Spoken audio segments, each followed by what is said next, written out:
Sometimes the heart breaks so completely that you forget it was ever meant to love again. Sometimes grief becomes so familiar that you mistake it for home. Nora Whitfield knows this truth better than most. 3 years ago, she lost her husband and young son in a car accident that left her world silent and empty. Now she runs a small herbal shop in Cedar Falls, helping others heal while her own wounds remain untouched. When Calder Voss arrives in town with his sick daughter, he's just another broken soul seeking remedies she can provide. This former soldier carries his own heavy burdens, and his child needs healing that doctors cannot give. But when two people who have stopped believing in second chances find each other, something unexpected begins to bloom. Can they learn to trust love again? Before we jump back in, tell us where you're tuning in from. And if this story touches you, make sure you're subscribed, because tomorrow I've saved something extra special for you. The morning sun filtered through the tall pines surrounding Cedar Falls, casting long shadows across the cobblestone main street that had witnessed a century of quiet mountain life. Nora Whitfield unlocked the weathered wooden door of Healing Roots, her herbal shop nestled between Murphy's Hardware and the old post office, just as she had every morning for the past 3 years. The brass bell above the door chimed softly, a sound that once brought her husband Thomas rushing from the back room with flour-dusted hands and a warm smile. Now it announced only her solitary presence to the shelves lined with amber bottles, dried bundles of sage and lavender, and the accumulated wisdom of generations who had found comfort in nature's pharmacy. At 38, Nora moved through her morning routine with the practiced efficiency of someone who had learned to find purpose in predictability. She lit the small wood stove in the corner, its warmth pushing back the October chill that crept through the old windows. The familiar ritual, grinding fresh herbs, organizing tinctures, checking the moisture levels in her, drying bundles, provided a framework for days that might otherwise drift into the endless grey of grief. Her shop occupied the ground floor of a Victorian house that had been in her family for 4 generations. Upstairs, 2 bedrooms sat mostly unused since the accident. She'd moved her own bed into what had once been Tommy's nursery, unable to sleep in the room she'd shared with Thomas, unwilling to disturb the careful arrangement of toy trucks and picture books that waited for a little boy who would never come home. The shop itself was a testament to the healing wisdom passed down through the Whitfield women. Her great-grandmother had started with a simple herb garden behind the house. Her grandmother had expanded it into a proper business, learning from the Cherokee women who had once called these mountains home. Her mother had modernized just enough to survive the changing times while keeping the essential knowledge intact. Now Nora carried that legacy alone, wearing it like armor against a world that had taken too much too quickly. The bell chimed again as Mrs. Eleanor Hartwell pushed through the door, bringing with her the scent of autumn air and the comfortable familiarity of routine. At 73, Eleanor had been coming to Healing Roots for her arthritis remedy longer than Nora had been mixing it. "Good morning, dear," Eleanor said, unwrapping a hand-knitted scarf from around her neck. "I swear this weather is getting into my bones earlier each year." Nora smiled, the gentle, professional smile she'd perfected for customers who meant well, but couldn't understand that some pains went deeper than joints and sinew. "The willow bark tea should help with the inflammation. I have your usual blend ready." She moved behind the polished oak counter that Thomas had built during their first year of marriage, when they'd still believed they had decades to perfect their life together. The counter bore the small scars of daily use, ring stains from countless teacups, knife marks from cutting herbs, and a heart carved into one corner that Tommy had made with a nail when he was 4. Proud of his artistic achievement and unaware that his parents would treasure that small defacement forever. "How are you holding up, Nora?" Eleanor's voice carried the careful gentleness that everyone in Cedar Falls used when speaking to her now. 3 years was apparently long enough for most people to expect healing, but not quite long enough to stop treating her like fragile glass. "I'm well, Mrs. Hartwell, keeping busy." The response came automatically. Nora measured dried willow bark into a small cloth bag, her movements precise and economical. She learned that efficiency discouraged extended conversations about her well-being. Eleanor's weathered hands accepted the remedy with a slight tremor. "You know, my Harold used to say that the heart has its own seasons. Sometimes we think spring will never come, but it always does, dear. Always." The words hung in the air like incense, well-meaning but misplaced. Nora had heard variations of this sentiment from half the town. They meant well. These people who had known her since childhood, who remembered her wedding day and Tommy's first steps down this very street. But their comfort felt like pressure now, an expectation that she should bloom again on schedule. The grief should follow the same reliable patterns as her carefully tended herbs. After Eleanor left, Nora turned her attention to the greenhouse attached to the back of the shop. Here, surrounded by growing things, she felt most like herself, or like the person she was learning to become. Rows of medicinal plants thrived under her careful attention. Echinacea for immune support, chamomile for anxiety, valerian for sleepless nights. She knew each plant's needs, its harvesting schedule, its particular gifts for healing. Working with her hands in the rich soil, she could almost forget the constant ache in her chest. The plants didn't ask her how she was feeling or suggest that she should start dating again. They simply grew or didn't, responded to care or withered from neglect, following the honest laws of nature that made more sense than the complicated expectations of human society. The greenhouse had been Thomas's wedding gift to her, built with his carpenter's hands and filled with starts from her mother's garden. He'd surprised her with it on their first anniversary, leading her out back with his hands over her eyes, revealing the glass sanctuary that would become her refuge. "For all the healing you'll do," he'd said, wrapping his arms around her from behind as they stood in the doorway. "For our neighbors, for strangers who need help, and maybe someday for our own little ones when they scrape their knees." She'd cried then, overwhelmed by his faith in her and the future they were building together. Now she worked alone among the plants he'd helped her choose, tending growth that felt both like honoring his memory and moving beyond it. By mid-morning, a handful of regulars had come and gone. Jack Morrison picked up his blood pressure blend, making awkward small talk about the weather before hurrying back to his construction crew. Sarah Chen bought chamomile tea for her colicky baby, looking exhausted but grateful for something that might help. Old Pete Brennan shuffled in for his joint pain salve, paying an exact change, counted slowly from a worn leather wallet. Each interaction followed familiar patterns. Nora knew these people's ailments, their families, their stories. She provided what healing she could, accepted their payment and their gentle concern, and maintained the careful distance that kept her functioning. It was nearly noon when she noticed the stranger. He sat in a pickup truck across the street, engine idling, his attention fixed on her shop with the focused stillness of someone accustomed to watching and waiting. Even from this distance, she could see he was large, broad shoulders filling the driver's seat, dark hair catching the autumn sunlight. Something about his posture, the way he held his head, suggested military training.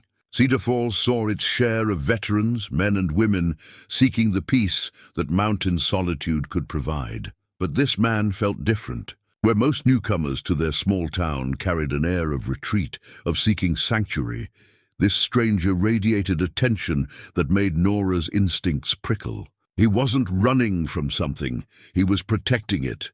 The passenger door of the truck opened and a small figure emerged.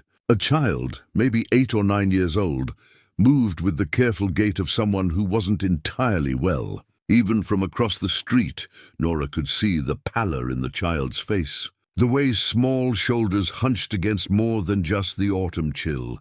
The man, the father, she assumed, came around the truck with swift economical movements. His attention never left the child, one large hand resting protectively on a thin shoulder as they approached the shop.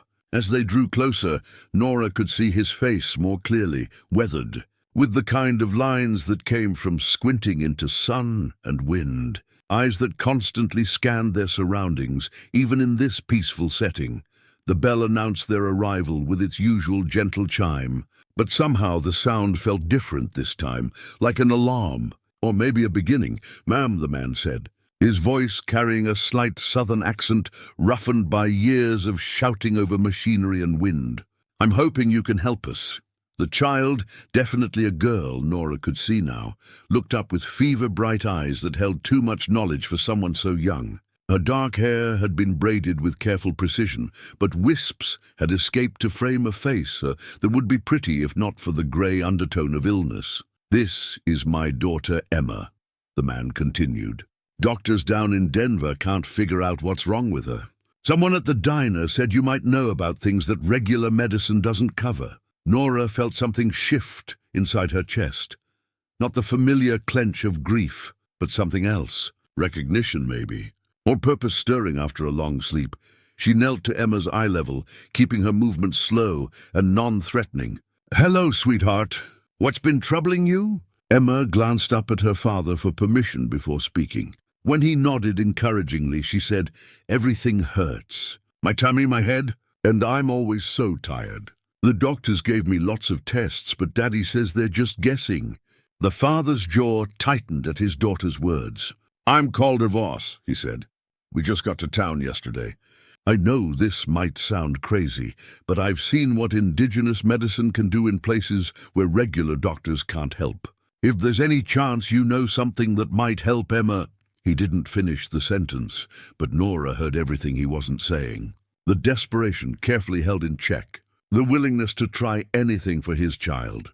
The way love could drive someone to hope for miracles in small mountain shops run by widowed women with more questions than answers. Looking into Emma's wan face, Nora felt the first stirring of something she hadn't experienced in 3 years, the desire to truly help, not just go through the motions of her daily routine. This child needed more than willow bark tea and gentle sympathy.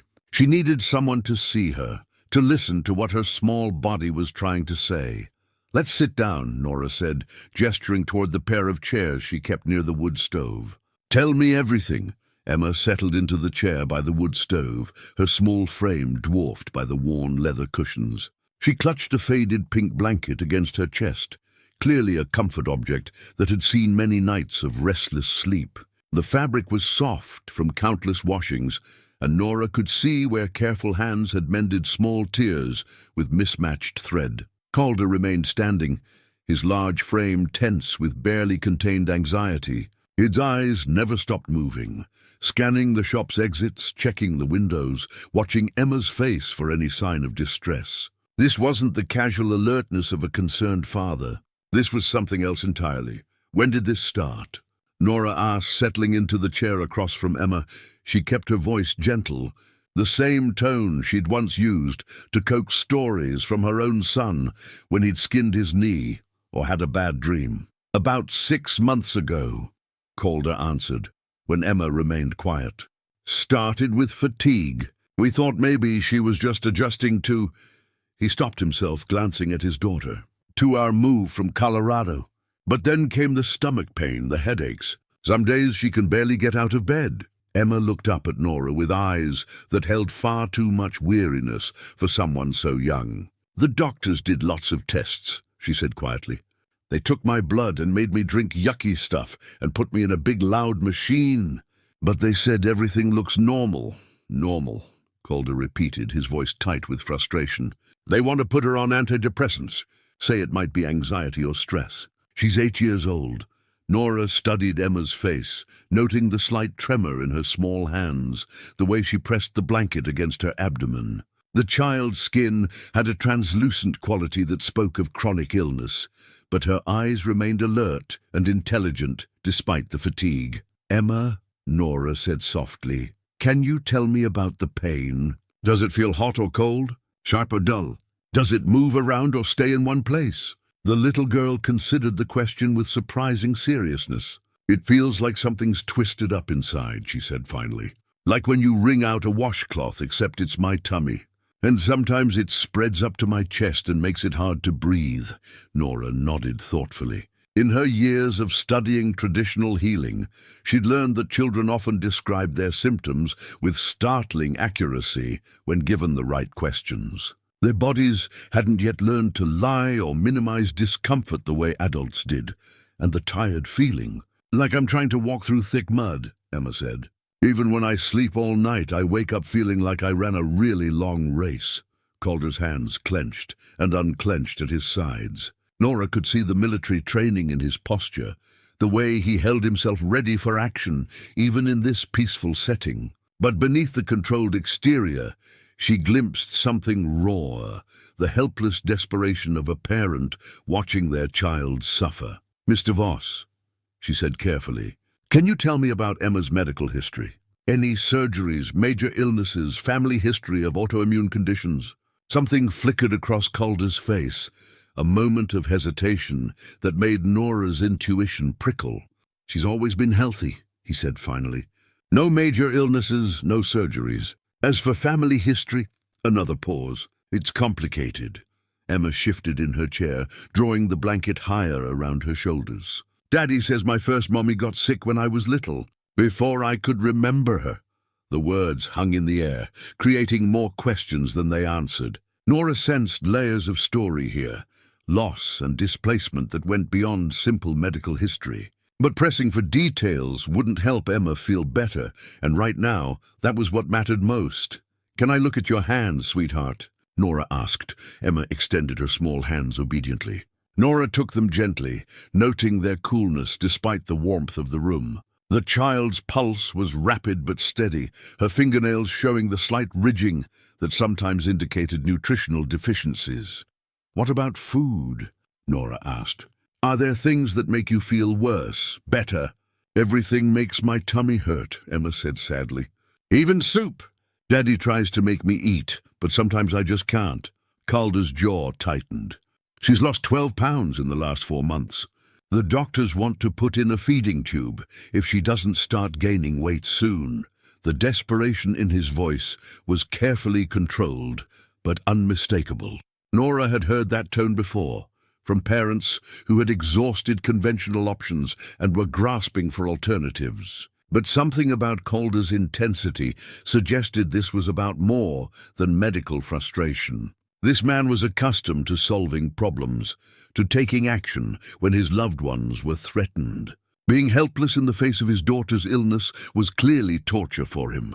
"I'd like to try something," Nora said slowly. "It's gentle, and it won't interfere with anything the doctors have prescribed. But I need you both to trust me." Emma nodded immediately, but Calder's eyes narrowed slightly. "What kind of something?" "Traditional remedies that work with the body's natural healing processes. My grandmother learned them from Cherokee healers who lived in these mountains long before our families arrived. They understood that sometimes illness comes from things being out of balance, physical, emotional, spiritual." "You're talking about alternative medicine," Calder said, his tone carefully neutral. "I'm talking about medicine that's been working for thousands of years," Nora replied firmly. "Before pharmaceuticals, before laboratories, people healed from things that would baffle modern doctors. Not through magic or wishful thinking, but through understanding how the body's systems connect and support each other." She stood and moved to her preparation area, selecting several glass jars from the shelves. "Emma, these herbs will help settle your stomach and give your body the nutrients it needs to start healing. Some will taste better than others, but I promise nothing will make you feel worse." As she measured dried ginger, fennel, and chamomile into a mixing bowl, she felt Calder's intense scrutiny. This man was evaluating her competence, her trustworthiness, her potential to help or harm his daughter. The weight of his assessment was almost physical. "The doctors said to avoid anything that isn't FDA approved," he said quietly. Nora paused in her measuring, meeting his gaze directly. "Mr. Voss, I'm not suggesting you ignore medical advice, but I am suggesting that sometimes healing requires looking beyond what standard medicine can offer. Your daughter is suffering, and conventional treatments aren't helping.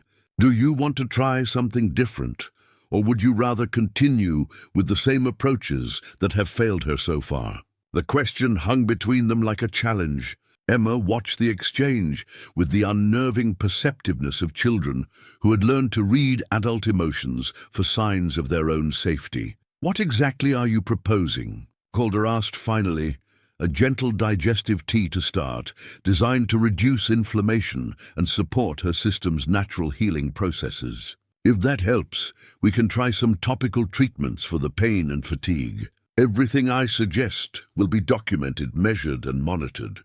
I'm not asking you to abandon medical care. I'm asking you to supplement it with approaches that have helped people for generations.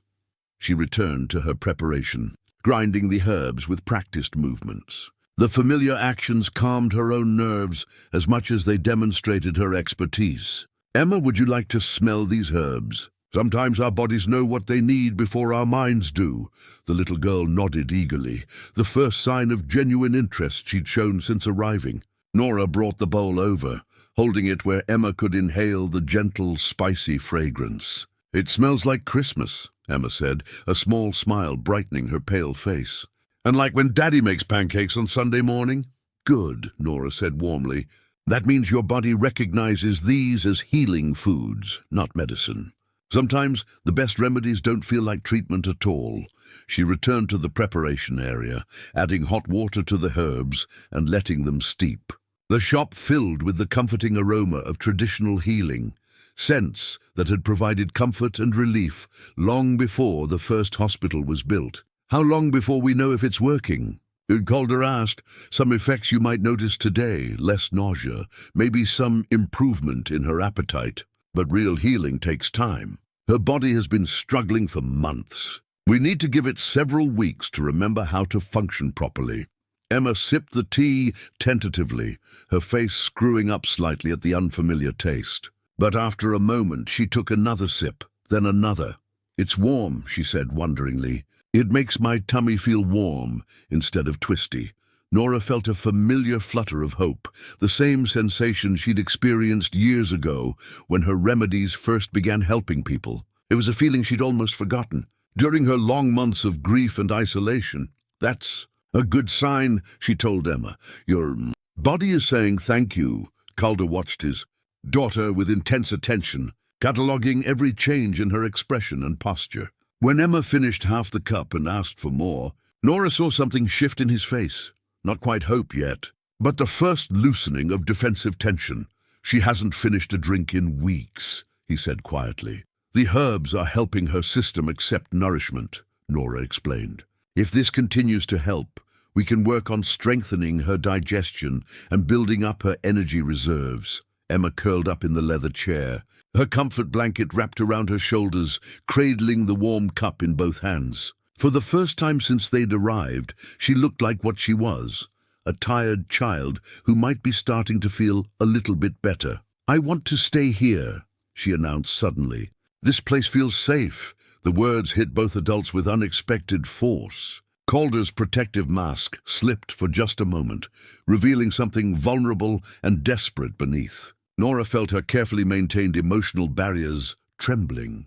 You can come back tomorrow, she heard herself saying. We'll try the tea again and see how you're feeling. Emma beamed, the first genuine smile Nora had seen from her. Can I bring my coloring books? Of course. Nora glanced at Calder, seeing his internal struggle between hope and skepticism, between the need to protect his daughter and the desperate desire for someone else to help carry that burden. We'll take this one day at a time, she said to both of them. No promises except that we'll pay attention to what works and adjust what doesn't. As they prepared to leave, Emma carefully folded her blanket and looked up at Nora with serious eyes. Thank you for believing me about the twisted feeling. The doctor said it was probably in my head. Nora knelt down to Emma's level, her heart clenching with protective anger at any adult who would dismiss a child's pain as imaginary. Your pain is real, Emma. Your body is trying to tell us something important, and we're going to listen to it. The little girl impulsively reached out and hugged Nora, a quick, fierce embrace that caught them both by surprise. In that moment, Nora felt something crack open inside her chest, letting in the first shaft of light she'd experienced since the accident. Calder's hand settled protectively on Emma's shoulder, but his eyes met Nora's with an expression she couldn't quite read, gratitude mixed with something else, something that made her pulse quicken unexpectedly. "Tomorrow, then," he said, his southern accent more pronounced than before. "Same time." "Same time," Nora agreed, watching them walk back to their truck. Emma moved more easily now, her step lighter despite the lingering fatigue. Calder kept one hand on her back, but his rigid alertness had softened slightly. As their truck disappeared around the corner, Nora stood in her empty shop and realized something had fundamentally changed. For 3 years, she had gone through the motions of helping people while keeping her heart safely locked away. But Emma's trust and Calder's desperate hope had slipped past her defenses like water through cracks in stone. For the first time since Thomas and Tommy died, she had someone counting on her for more than just professional competence. She had a little girl who needed healing and a father who needed hope, and somewhere deep in her chest, in a place that had been frozen for so long, she'd forgotten it existed. Something was beginning to thaw. That evening, Nora climbed the narrow stairs to her apartment above the shop, her mind still occupied with Emma's case. She moved through her solitary dinner routine, heating soup, eating at the small table by the window, washing her single bowl and spoon, but her thoughts kept returning to the little girl's description of twisted pain and the way hope had flickered in Calder's careful eyes. In her bedroom, she pulled an old wooden trunk from beneath the window. Inside, wrapped in faded cotton cloth, lay her grandmother's herbal journal, a leather-bound book filled with decades of careful observations, recipes and healing wisdom passed down through generations of mountain women. The pages were yellowed with age, some loose from frequent handling, filled with her grandmother's precise handwriting and small sketched illustrations of plants and preparation methods. She settled into the rocking chair that had been her mother's and opened the journal to the section on childhood illnesses. Her grandmother's voice seemed to whisper from the pages as Nora read familiar entries about digestive troubles, failure to thrive, and the mysterious ailments that sometimes plagued children whose bodies were trying to heal from trauma their minds couldn't process. One entry caught her attention. When the body holds pain that has no clear cause, look to the spirit as well as the flesh. Children especially carry wounds that manifest as physical symptoms when emotional healing is incomplete. Nora traced the faded ink with her finger, remembering her grandmother's patient voice, explaining how traditional healers understood the connection between emotional and physical wellness long before modern medicine acknowledged such links. Emma's symptoms, the digestive issues, the fatigue, the sense of something being twisted inside, could indeed be her body's way of processing experiences too overwhelming for her conscious mind. The next morning brought autumn's first real frost, painting the shop windows with delicate crystal patterns. Nora arrived early, wanting everything prepared before Emma and Calder returned.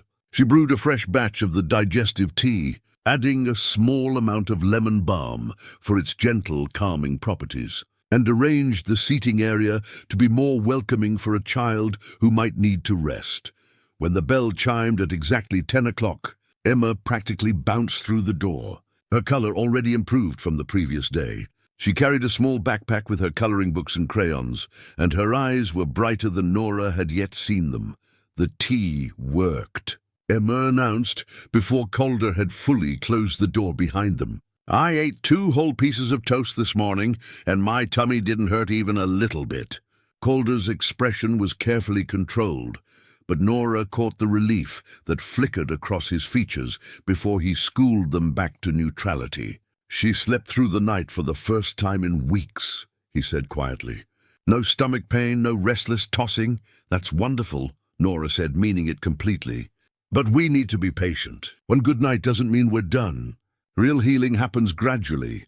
She prepared another cup of tea, while Emma settled into her chosen chair and began arranging her coloring supplies. The child moved with more energy today, but Nora noted she still favored her left side slightly, as if protecting her abdomen from sudden movements. "Emma, would you like to help me prepare your tea today?" Nora asked. "I think it's important for people to understand what they're putting in their bodies." The little girl nodded eagerly, abandoning her crayons to follow Nora to the preparation area. Calder remained in his chair, but watched every interaction with the focused attention of someone accustomed to assessing potential threats and advantages. "This is chamomile," Nora explained, letting Emma smell the dried flowers. "It's been helping people with stomach troubles for thousands of years. And this is ginger root. It settles nausea and helps your body absorb nutrients from food." Emma listened with the serious concentration of a much older child, asking thoughtful questions about where the plants grew and how they were dried and prepared. Her interest was genuine, not the polite attention children often showed adults, and Nora found herself enjoying the role of teacher in a way she hadn't since Tommy's death. "My first mommy used to make me tea when I was sick," Emma said suddenly, measuring dried herbs with careful precision.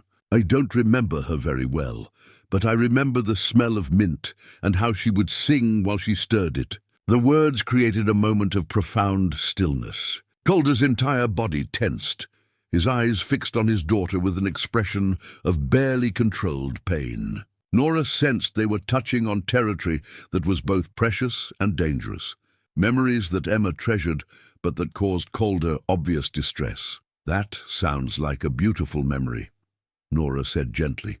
"Your first mommy must have loved you very much to take such care when you weren't feeling well." "She did," Emma said matter-of-factly, apparently unaware of her father's tension. "Daddy says she's watching over us from heaven, and that's why he takes such good care of me now. Because she asked him to." The simple explanation hit Nora with unexpected force. She glanced at Calder and saw raw grief that mirrored her own, the pain of trying to be enough for a child who had lost too much. The weight of carrying someone else's love as well as your own. "Your daddy does take very good care of you," Nora said softly. "Anyone can see how much he loves you." Emma beamed up at Calder, completely secure in that love, despite whatever losses had shaped their small family. "He reads me stories every night and checks for monsters under my bed, even though I'm probably too old for monsters. And when I have bad dreams, he lets me sleep in his bed until they go away."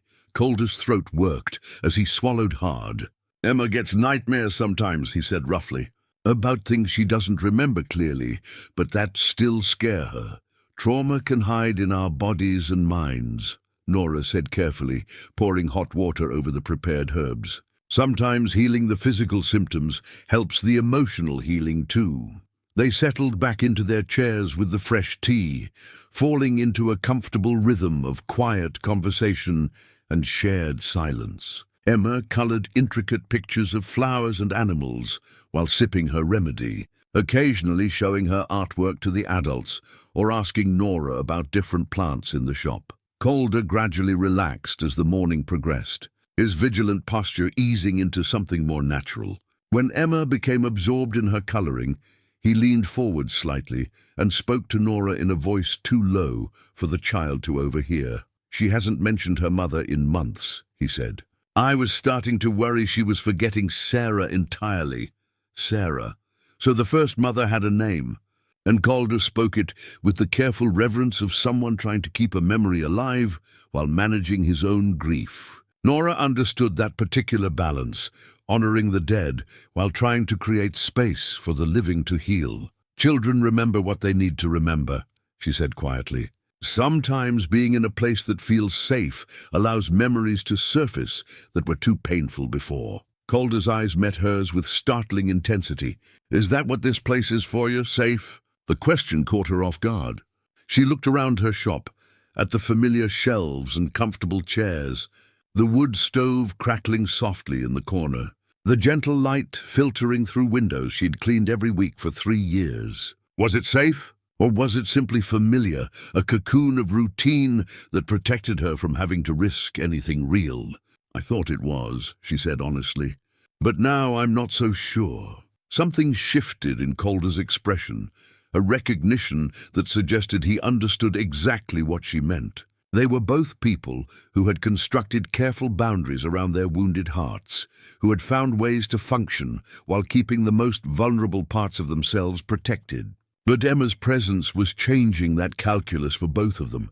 "Daddy, look." Emma held up her latest creation, a detailed drawing of a garden filled with flowers in impossible colors. "This is Ms. Nora's greenhouse, except I made it magical, see? The plants glow because they have healing powers." The drawing was remarkably detailed for a child her age, showing both artistic talent and the kind of careful observation that suggested intelligence far beyond her years. But it was the way she'd interpreted the greenhouse that made Nora's breath catch, as a place of wonder and possibility, where ordinary things became extraordinary through care and attention. "That's beautiful, sweetheart," Nora said, accepting the picture with hands that trembled slightly. "May I keep it?" Emma nodded enthusiastically.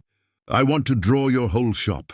All the bottles and plants and the pretty jars with the ribbons on them. Maybe I could make you a whole book of pictures." The enthusiasm in her voice was infectious, and Nora found herself smiling more genuinely than she had in years. "I would treasure a book like that." As the morning stretched toward afternoon, Emma's energy began to flag slightly. But instead of the sudden crash Calder described as typical, her fatigue came gradually, like a normal child who had been active and engaged. She curled up in her chair with her comfort blanket, continuing to color but with slower, more thoughtful movements. "How are you feeling, sweetheart?" Nora asked. "Tired, but not the bad tired," Emma said, considering her words carefully.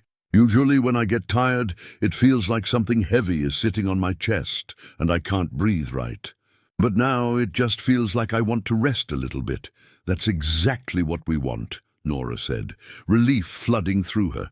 "Your body is using its energy to heal instead of fighting whatever was making you sick."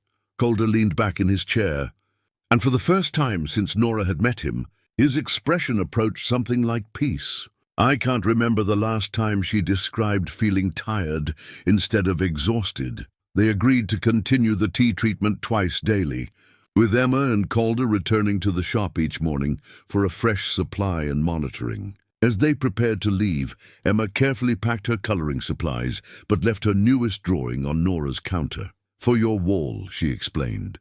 "So when other sick kids come here, they can see that this is a place where healing happens." The simple gesture nearly undid Nora completely. She knelt down and pulled Emma into a hug that felt as natural as breathing, marveling at how quickly this child had found her way past defenses that had held firm for 3 years. "Thank you," she whispered into Emma's hair, "for trusting me to help." "Thank you for listening to me," Emma whispered back.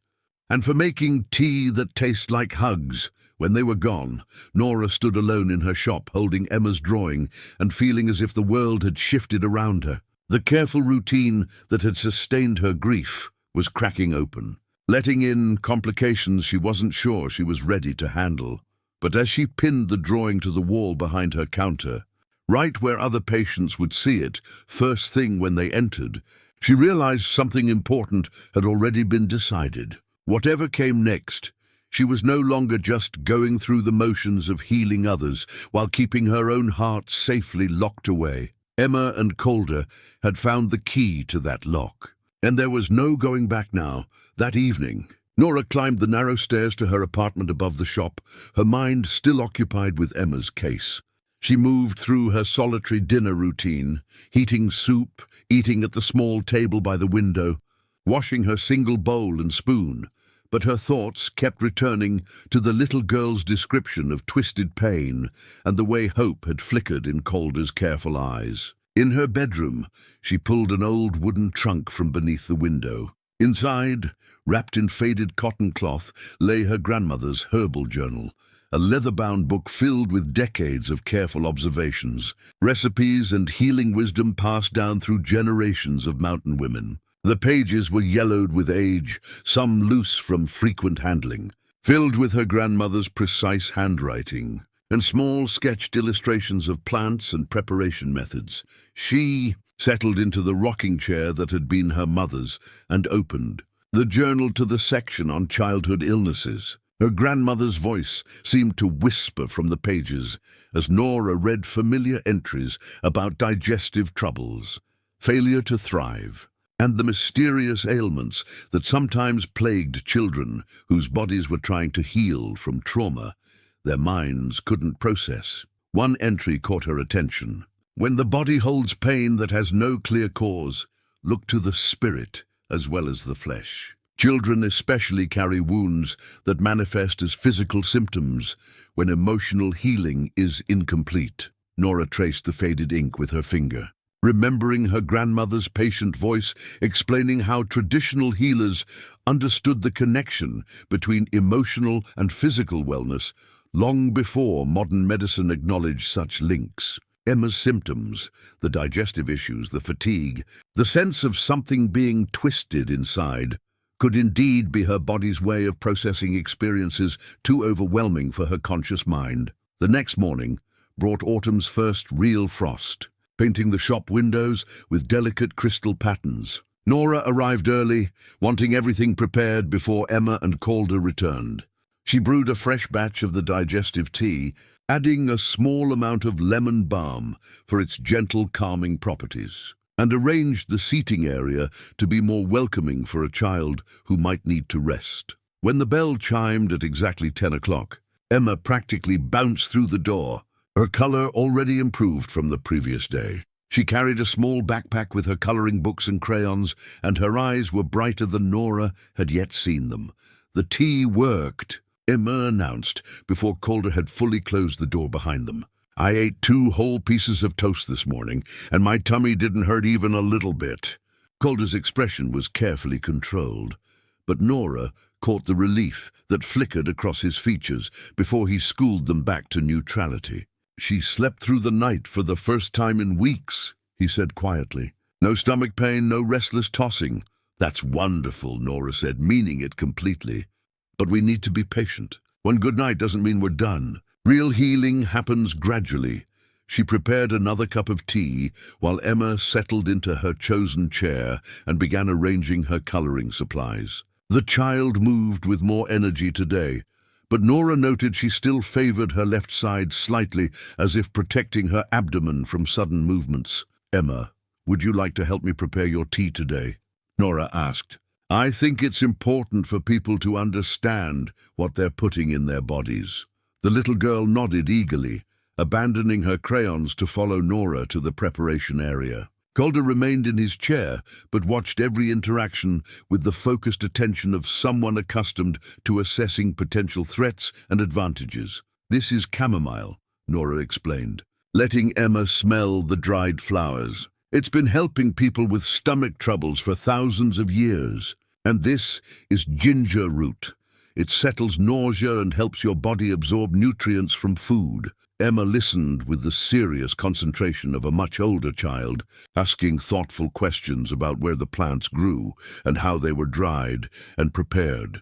Her interest was genuine, not the polite attention children often showed adults. And Nora found herself enjoying the role of teacher in a way she hadn't since Tommy's death. My first mommy used to make me tea when I was sick, Emma said suddenly, measuring dried herbs with careful precision. I don't remember her very well, but I remember the smell of mint and how she would sing while she stirred it. The words created a moment of profound stillness. Calder's entire body tensed, his eyes fixed on his daughter with an expression of barely controlled pain. Nora sensed they were touching on territory that was both precious and dangerous, memories that Emma treasured but that caused Calder obvious distress.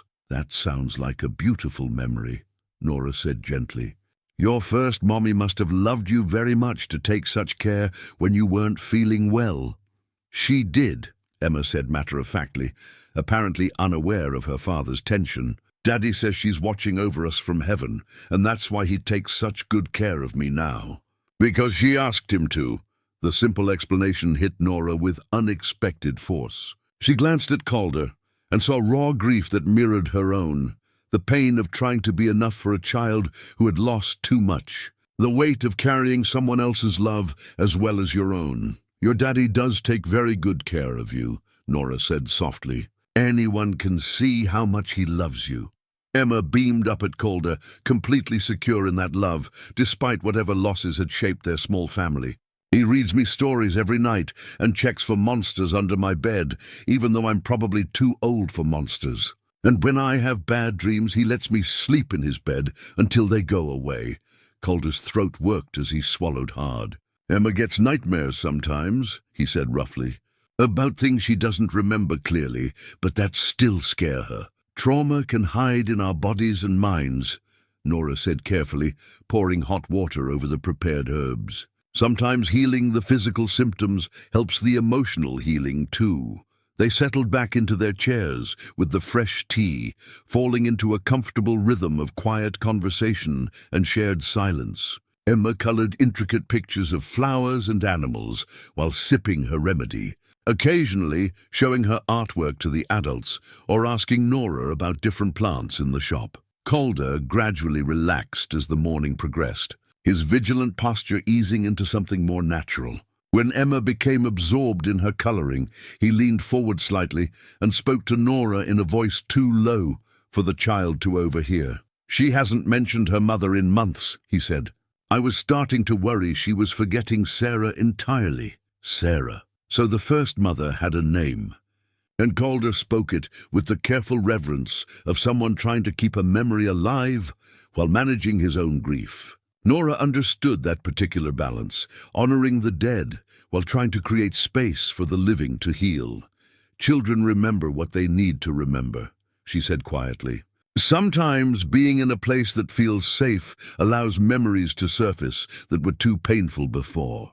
Calder's eyes met hers with startling intensity. "Is that what this place is for you, safe?" The question caught her off guard. She looked around her shop, at the familiar shelves and comfortable chairs, the wood stove crackling softly in the corner, the gentle light filtering through windows she'd cleaned every week for 3 years. Was it safe, or was it simply familiar, a cocoon of routine that protected her from having to risk anything real? "I thought it was," she said honestly. "But now I'm not so sure." Something shifted in Calder's expression, a recognition that suggested he understood exactly what she meant. They were both people who had constructed careful boundaries around their wounded hearts, who had found ways to function while keeping the most vulnerable parts of themselves protected. But Emma's presence was changing that calculus for both of them. "Daddy, look!" Emma held up her latest creation, a detailed drawing of a garden filled with flowers in impossible colors. "This is Miss Nora's greenhouse, except I made it magical, see? The plants glow because they have healing powers."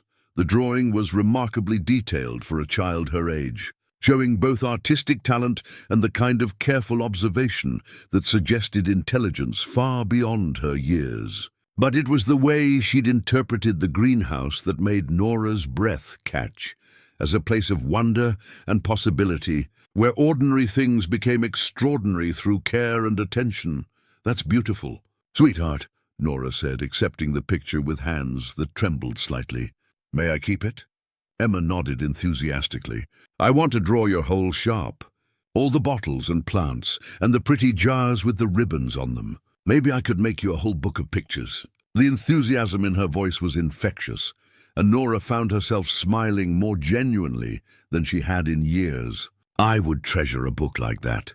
As the morning stretched toward afternoon, Emma's energy began to flag slightly, but instead of the sudden crash Calder described as typical, her fatigue came gradually, like a normal child who had been active and engaged. She curled up in her chair with her comfort blanket, continuing to color, but with slower, more thoughtful movements. "How are you feeling, sweetheart?" Nora asked. "Tired, but not the bad tired," Emma said, considering her words carefully. "Usually when I get tired, it feels like something heavy is sitting on my chest and I can't breathe right. But now, it just feels like I want to rest a little bit." "That's exactly what we want," Nora said, relief flooding through her. "Your body is using its energy to heal instead of fighting whatever was making you sick." Calder leaned back in his chair, and for the first time since Nora had met him, his expression approached something like peace. "I can't remember the last time she described feeling tired instead of exhausted." They agreed to continue the tea treatment twice daily, with Emma and Calder returning to the shop each morning for a fresh supply and monitoring. As they prepared to leave, Emma carefully packed her coloring supplies, but left her newest drawing on Nora's counter. For your wall, she explained. So when other sick kids come here, they can see that this is a place where healing happens. The simple gesture nearly undid Nora completely. She knelt down and pulled Emma into a hug that felt as natural as breathing, marveling at how quickly this child had found her way past defenses that had held firm for 3 years. "Thank you," she whispered into Emma's hair, "for trusting me to help." "Thank you for listening to me," Emma whispered back, "and for making tea that tastes like hugs." When they were gone, Nora stood alone in her shop, holding Emma's drawing and feeling as if the world had shifted around her. The careful routine that had sustained her grief was cracking open, letting in complications she wasn't sure she was ready to handle. But as she pinned the drawing to the wall behind her counter, right where other patients would see it first thing when they entered, she realized something important had already been decided. Whatever came next, she was no longer just going through the motions of healing others while keeping her own heart safely locked away. Emma and Calder had found the key to that lock, and there was no going back now. Sunday arrived with the crisp clarity of autumn in the mountains, the kind of day that made every color more vivid and every breath taste of pine and possibility. Nora spent longer than usual choosing her clothes, settling finally on a soft blue sweater that Thomas had always said brought out her eyes, and jeans that were nice enough for dinner but practical enough for whatever Emma might have planned. She drove up the winding mountain road following Calder's directions, her nerves alternating between excitement and panic. It had been 3 years since she'd been anyone's dinner guest. 3 years since she'd had to navigate the social complexities of being part of someone else's evening routine. The cabin appeared around a bend, in the road like something from a storybook, weathered log walls, a stone chimney sending up a thin stream of smoke, windows glowing warmly in the gathering dusk. Calder's truck sat in the gravel driveway next to a neat pile of split firewood, and Emma's bicycle leaned against the front porch steps. Before Nora could knock, the front door burst open, and Emma launched herself into a welcoming hug, chattering excitedly about everything she wanted to show her guest. "Miss Nora, you came. I made place cards for dinner, and I picked flowers for the table, and Daddy let me help make the sauce, and wait until you see my room. I arranged all my stuffed animals so they could meet you." Calder appeared in the doorway, wiping his hands on a dish towel, his hair slightly mussed from cooking. He'd traded his usual careful alertness for something more relaxed, though Nora noticed his eyes still automatically scanned the road behind her car before settling on her face. "Welcome to our home," he said simply, and something in the way he said "our home" made her chest tighten with warmth. The cabin's interior was cozy but masculine, furnished with sturdy wooden pieces that showed the kind of craftsmanship that came from skilled hands and attention to detail. A fire crackled in the stone fireplace, and the air was rich with the smell of tomato sauce and garlic bread. But what struck Nora most was how the space had been adapted for Emma. Colorful drawings taped to the refrigerator, a small reading nook created in the corner with child-sized furniture, toys organized in baskets that clearly had designated homes. "Daddy made most of the furniture himself," Emma announced proudly, leading Nora on a tour of the main room. "He says working with wood helps him think. And also, we couldn't afford to buy everything new when we moved here." Emma, Calder warned gently, but she continued undaunted. "It's okay, Daddy.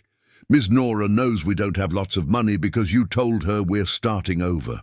But look how nice everything is anyway." She gestured around the room with the satisfaction of someone showing off a palace, and Nora realized that Emma's pride wasn't about the quality of their possessions, but about the love and care that had gone into creating their home. Every piece of furniture, every arranged space, every small comfort spoke of a father who had worked hard to give his daughter stability and beauty, even when resources were limited. In the kitchen, Nora found evidence of Calder's military precision applied to domestic life. Spices were arranged alphabetically, cooking utensils hung in precise order, and dinner preparations had been executed with the kind of planning that left nothing to chance. But Emma's influence was everywhere too.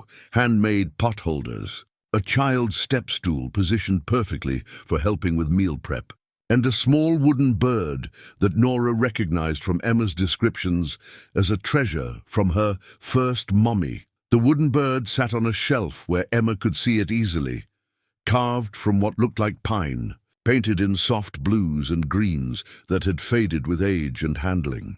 It was clearly a child's toy, worn smooth in places where small fingers had rubbed it during moments of comfort or anxiety. "That's my remembering bird," Emma explained, following Nora's gaze.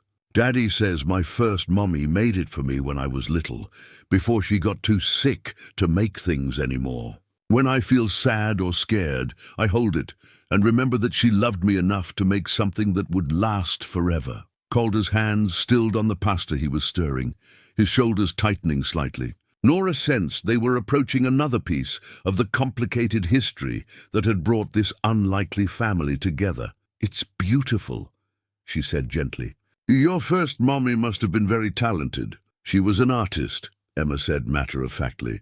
"Daddy has some of her paintings in his room, but he only looks at them when he thinks I'm asleep. I think they make him sad-happy, like my remembering bird makes me sad-happy." The phrase captured something essential about grief that most adults struggled to articulate: the way love and loss could coexist in the same moment. The way healing meant learning to hold joy and sorrow simultaneously rather than choosing one over the other. Dinner was a revelation in comfortable domesticity. Emma had indeed set the table with napkins folded into precise triangles, and she'd arranged wildflowers in a mason jar centerpiece with the kind of artistic eye that suggested she'd inherited her first mother's creative gifts. Calder served spaghetti with homemade sauce and garlic bread, and Emma provided running commentary on everything from the proper way to twirl pasta to her plans for planting a garden in the spring.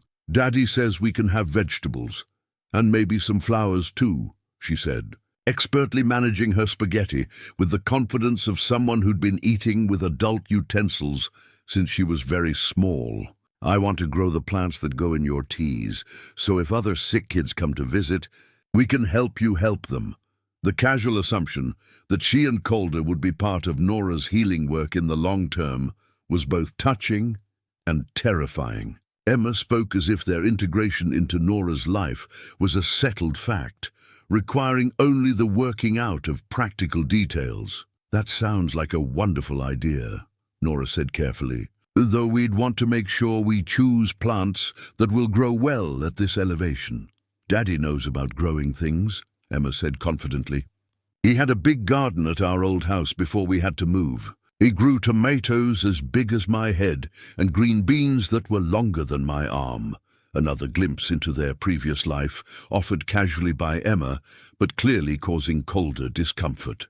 Nora was beginning to understand that their move to Cedar Falls hadn't been entirely voluntary, that whatever had brought them here had involved leaving behind more than just a house and garden. After dinner, Emma insisted on showing Nora her bedroom, a small space under the eaves that Calder had transformed into a perfect child's sanctuary. The walls were painted a soft lavender, and handmade shelves held books, stuffed animals, and art supplies in careful organization. A quilt covered the narrow bed, clearly handmade, with a pattern of interlocking rings in blues and greens that reminded Nora of her own grandmother's work.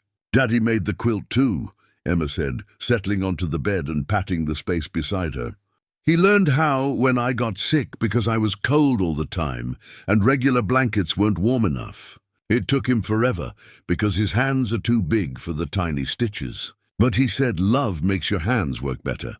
Nora sat beside Emma, running her fingers over the precise stitching that spoke of hours of patient work done by a man learning a completely new skill for the sole purpose of keeping his daughter warm. The image of Calder bent over quilting squares, his large soldier's hands carefully manipulating needle and thread, was almost unbearably moving.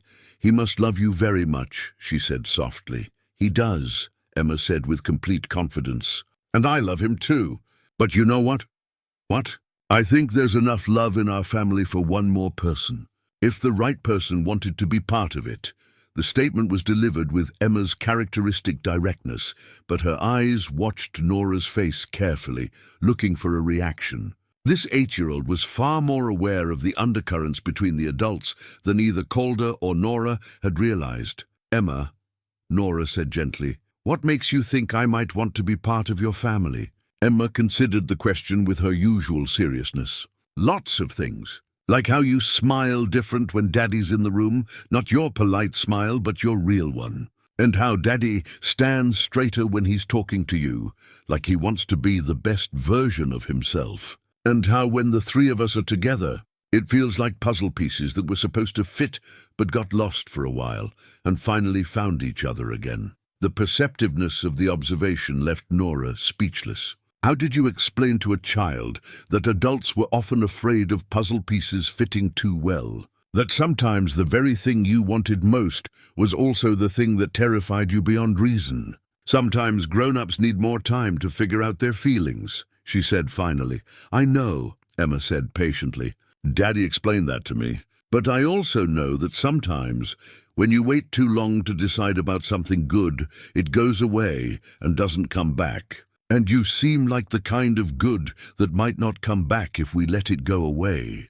From the mouth of babes, Nora thought again. Emma had articulated the fear that neither adult had been willing to voice, that this fragile connection they were building was precious precisely because it was rare, and that hesitating too long might mean losing it entirely.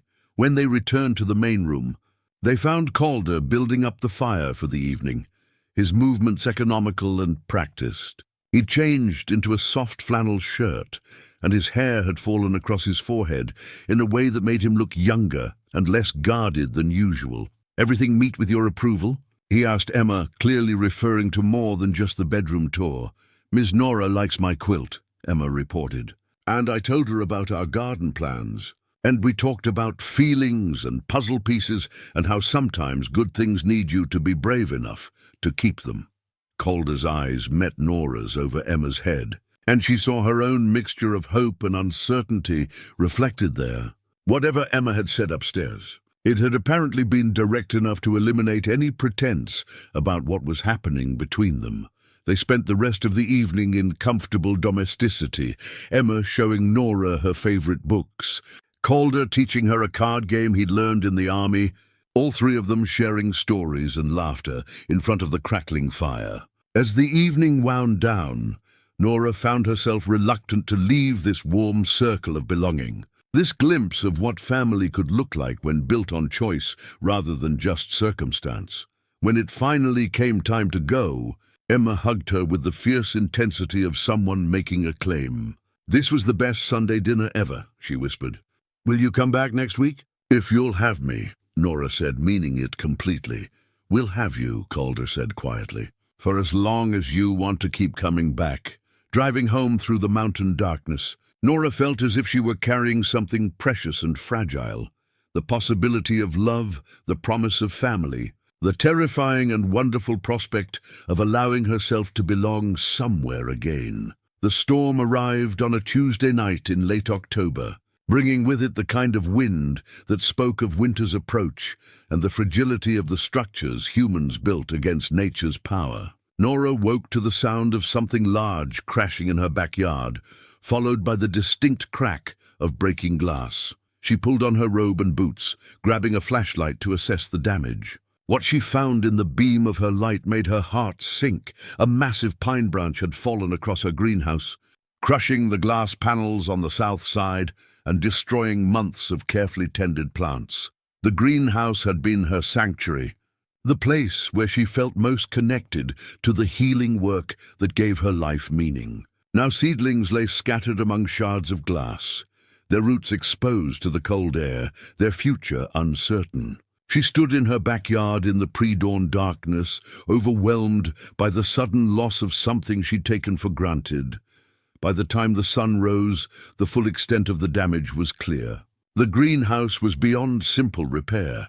The entire south wall would need to be rebuilt, new glass panels installed, the growing beds reconstructed. It was the kind of project that would require expertise she didn't have and money she wasn't sure she could spare. She was still standing among the wreckage when Calder's truck pulled into her driveway. Emma in the passenger seat, with her usual morning enthusiasm completely absent. Instead, the little girl looked worried, pressing her face to the window to get a better view of the destruction. "Nora," Calder said, approaching with the careful attention of someone assessing a crisis. "Are you hurt?" "No, just—" She gestured helplessly at the ruined structure. "This is where I grow most of the plants for Emma's remedies. The chamomile, the ginger, the fennel. It'll take months to rebuild, and even longer to get new plants established." Emma climbed out of the truck and walked carefully among the debris, her face solemn, with the kind of seriousness she showed when something truly important was at stake. "Can we fix it?" she asked quietly. "I don't know, sweetheart. It's going to be expensive and complicated, and we can fix it," Calder said firmly, cutting off her catalogue of obstacles. "Emma, can you go gather any plants that might be saved? Gently, and watch out for the glass." As Emma began her rescue mission with the focused concentration she brought to all important tasks, Calder walked the perimeter of the damaged greenhouse with the methodical assessment of someone who understood construction and problem-solving. "The frame is solid," he said, running his hands over the metal supports. "We'll need new glass panels for this whole section, and some of the growing benches will have to be rebuilt, but the foundation is good. With the right materials and a couple of weeks of work, we can make this better than it was before. Calder, I can't ask you to—" "You're not asking. I'm offering." His voice carried the same quiet determination she'd heard when he'd first brought Emma for treatment. "This greenhouse keeps my daughter healthy. That makes it my responsibility too." The simple declaration shifted something fundamental between them.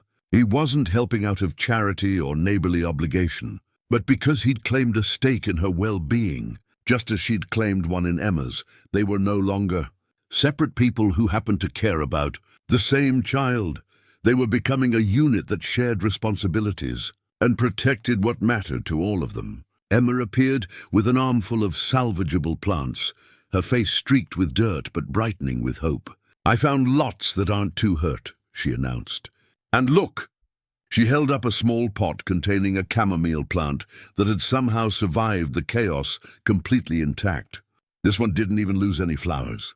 It's like it knew how important it was. "Plants are tougher than they look," Nora said, accepting the rescued chamomile with hands that trembled slightly. "Sometimes damage makes them grow back stronger. Like people," Emma said matter-of-factly. "Daddy says that's why we moved here, so the broken parts of us could grow back stronger in a safe place." It was the most direct reference Emma had made to whatever trauma had shaped their past, and both adults felt the weight of the confession. This child understood healing in ways that went far beyond her years, because she'd had to learn those lessons herself. Over the following days, Calder threw himself into the greenhouse restoration with the focused intensity of a mission. He arrived each morning with tools and materials, working methodically through the reconstruction, while Emma helped where she could, and Nora tried to balance her shop duties. With the emotional complexity of having someone remake such an important part of her life, watching him work was both comforting and unsettling. His competence was obvious. The way he measured twice and cut once, how he planned each step before beginning, the precision with which he fitted new glass panels into their frames. But there was also something almost desperate in his focus, as if the physical act of building was the only way he knew to express feelings that were too complicated for words. "You don't have to do all this," Nora said on the third day, when she found him working by lamplight after Emma had gone to sleep in the cabin. "Yes, I do," he said, without looking up from the growing bench he was assembling. "This place, what you do here, it saved Emma's life. It gave us both something we didn't know we needed. You're talking about more than just the herbal treatments." He set down his screwdriver and looked at her directly, his face serious in the warm light. "Emma's been sick with more than just digestive problems. She's been sick with grief, with displacement, with the fear that comes from losing everything you thought was permanent. What you've given her isn't just medicine, it's belonging, safety, the chance to be a kid again. And what about you?" The question slipped out before Nora could stop it. "What has this place given you?" Calder was quiet for so long she thought he might not answer. When he finally spoke, his voice was rough with emotion. "Hope! For the first time in 3 years, I can imagine a future that isn't just about survival." The admission hung between them like a bridge. Neither of them was sure they were ready to cross. But as they stood in the half-rebuilt greenhouse, surrounded by the smell of fresh wood and new possibilities, Nora felt something shift inside her chest. Not the familiar clench of grief, but its opposite. The slow, tentative unfurling of a heart, learning to trust again. "Calder," she said softly, "what happened to you both? What made you have to start over?" His hands stilled on the wood he was sanding, and for a moment she thought he would retreat behind his usual careful silence. But then he set down his tools and leaned against the workbench, his shoulders carrying the weight of memories he rarely allowed himself to examine. Sarah, Emma's first mother, died of cancer when Emma was 5. They'd been on their own since Emma was born, and Sarah had no family, no support system. When the state was looking for placement, they asked if I'd consider taking her. "You knew Sarah?" "I was deployed with her brother Jake, best soldier I ever served with, and my closest friend. He died in an ED explosion 2 months before Sarah got sick. She wrote to me, told me about Emma, asked if I'd watch out for them if anything happened to her." The pieces of their story were falling into place, painting a picture of loss layered upon loss, of promises made to the dying and kept at enormous personal cost. "So you adopted Emma, unofficially at first. The system moves slowly, and Emma needed stability immediately. But yes, eventually the adoption went through. She became my daughter in every way that matters, and you've been taking care of her ever since, trying to." His voice carried the exhaustion of someone who'd been carrying a heavy load alone for too long. "But single parenthood is hard enough without the complications we had to deal with." "What kind of complications?" Another long pause. "The kind that make it necessary to change your name, leave everything behind, and start over in a place where nobody knows your history." The carefully neutral words carried undertones that made Nora's stomach tighten with alarm. Whatever had driven Calder and Emma to Cedar Falls, it involved more than just grief and the need for a fresh start. They were running from something specific, something dangerous enough to require complete reinvention. "Are you safe here?" she asked quietly. "As safe as we can be anywhere." He resumed sanding, his movements controlled but tense. "I've taken precautions, made sure we can't be easily tracked. But Emma deserves a normal life, and I'm trying to give her that without putting her at risk. And me?" The question came out more vulnerable than she'd intended. "Am I at risk by being part of your lives?" Calder stopped working entirely, his attention focused completely on her face. "I would never knowingly put you in danger, Nora. If I thought there was any real threat to you or to Emma, we'd leave tonight. But you can't know for certain." "No," he admitted. "I can't know for certain, which is why I need you to understand what you're getting into if you choose to stay involved with us. We're not just a single father and his daughter looking for a quiet life. We're people with complicated histories and enemies who might someday come looking for us." The honesty was brutal and necessary, forcing Nora to confront the reality that love sometimes came with costs that went beyond emotional vulnerability. Choosing Calder and Emma might mean choosing a life that included elements of danger she'd never had to consider. But as she looked around the greenhouse, he was rebuilding with his own hands.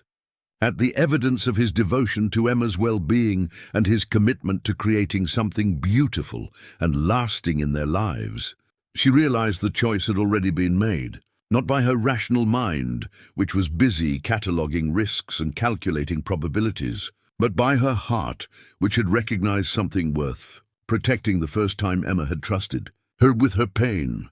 "Then we'd better make sure they never find you," she said quietly. The smile that transformed Calder's face was worth every risk she might be taking. He crossed the space between them in 2 strides, cupping her face in his work-roughened hands with a gentleness that made her breath catch. "Nora," he said, her name a prayer and a promise. "I never expected to find someone like you, someone like me." Someone brave enough to love a broken soldier and his sick little girl. Someone strong enough to take on our complications and patient enough to help us heal. She reached up to cover his hands with her own, marveling at how natural the gesture felt. Maybe I'm the one who needed healing. Maybe you and Emma are teaching me how to live again. When he kissed her, it was with the careful reverence of someone who understood the preciousness of second chances. And when Emma's sleepy voice called from the cabin asking if they were coming in soon, they broke apart, laughing, their foreheads touching as they shared the sweet awkwardness of new love, interrupted by the practical demands of parenting. "We should go," Nora said, but made no move to step away from his warmth. "We should," Calder agreed. But his arms tightened around her instead. From the cabin came Emma's voice again, more insistent now. "Daddy!" "Miss Nora, I made hot chocolate and it's getting cold." They walked toward the cabin together, their hands intertwined, the damaged greenhouse standing behind them like evidence of their commitment to rebuilding what storms had torn apart. In the warm light spilling from the windows, they could see Emma's silhouette moving around the kitchen, preparing comfort for the adults who were learning to comfort each other. And in that moment, Nora understood that love wasn't about avoiding storms. It was about choosing the people you wanted to weather them with, and trusting that what you built together would be strong enough to survive whatever came next. 3 weeks after the greenhouse was completed, Nora arrived at the shop to find her front door slightly ajar. She always locked it carefully each evening, a habit ingrained by years of living alone, and the sight of the open entrance sent ice through her veins. She approached cautiously, her phone already in her hand with Calder's number pulled up. The shop appeared untouched at first glance, but as she moved through the familiar space, small details felt wrong. Books weren't quite aligned on their shelves. Herb jars had been moved fractionally from their usual positions. Someone had been here, searching through her things, with enough skill to avoid obvious detection, but not enough care to hide their presence entirely. Her blood chilled when she realized what was missing: Emma's medical file, which she kept locked in her desk drawer, along with her treatment notes and progress documentation. Whoever had broken in wasn't interested in money or valuable herbs. They'd been specifically looking for information about Emma. Nora's hand shook as she dialed Calder's number, her mind racing through possibilities she didn't want to consider. The call went straight to voicemail, which was unusual. Calder always answered immediately when she called, hypervigilant about anything that might concern Emma's well-being. She tried again, with the same result. Then she called the cabin's landline, a number Calder had given her for emergencies. It rang endlessly with no answer. Fear crystallizing into panic, Nora locked the shop and drove toward the mountain cabin, her imagination conjuring scenarios each more terrible than the last. What if whoever had searched her shop had gone to the cabin first? What if Calder's careful precautions hadn't been enough? What if she was already too late? The cabin appeared normal as she approached. Calder's truck in the driveway, smoke rising from the chimney, no obvious signs of disturbance. But when she knocked on the front door, it was Emma who answered instead of Calder, her face pale and her eyes wide with the kind of fear that made her look far older than her 8 years. "Ms. Nora!" Emma threw herself into Nora's arms with desperate relief. "Daddy said you might come, but I wasn't sure, and I was scared to call anyone, because he said not to use the phone unless it was a real emergency. But maybe this is a real emergency, and I don't know what to do." The words tumbled out in a rush that spoke of hours spent in anxious uncertainty. Nora held the trembling child close, her own fear spiking as she looked past Emma into the cabin's interior. "Where's your daddy, sweetheart?" "He's in his room with papers everywhere, and he keeps saying bad words under his breath and packing things in bags, like we might have to leave really fast." Emma's voice dropped to a whisper. "I think the scary people found us." Nora's blood turned to ice water. "Oh, what scary people?" Before Emma could answer, Calder appeared in the hallway, his face grim with the kind of controlled tension she'd never seen from him before. He moved with the precise economy of someone in crisis mode, every gesture purposeful and alert. "You shouldn't be here," he said without preamble. It's not safe. Someone broke into my shop, Nora said, keeping her voice level despite the fear clawing at her chest. They took Emma's medical file. Calder's face went white. When? Sometime last night. Everything else was left alone. They were specifically looking for information about Emma. Daddy? Emma said in a small voice. What's happening? Calder looked between the two people who had become his world, his internal struggle visible in the tension around his eyes. Finally, he seemed to come to a decision. Sit down, he said heavily. Both of you. It's time you knew the truth. They settled on the couch in front of the fire, Emma curled between them like she was trying to make herself as small as possible. Calder ran his hands through his hair, gathering his thoughts or maybe his courage. My real name isn't Calder Voss, he began. It's Marcus Wade. I was a Navy SEAL, not regular Army. And Emma isn't Sarah's biological daughter. The words hit like physical blows. Everything Nora thought she knew about their history was crumbling, replaced by something much more complicated and dangerous. 3 years ago, my team was sent to extract a deep-cover CIA operative from a cartel compound in Colombia. The operation went bad. We'd been betrayed by someone in our chain of command. My entire team was killed except for me. Emma had gone very still, her small hand finding Nora's and gripping tight.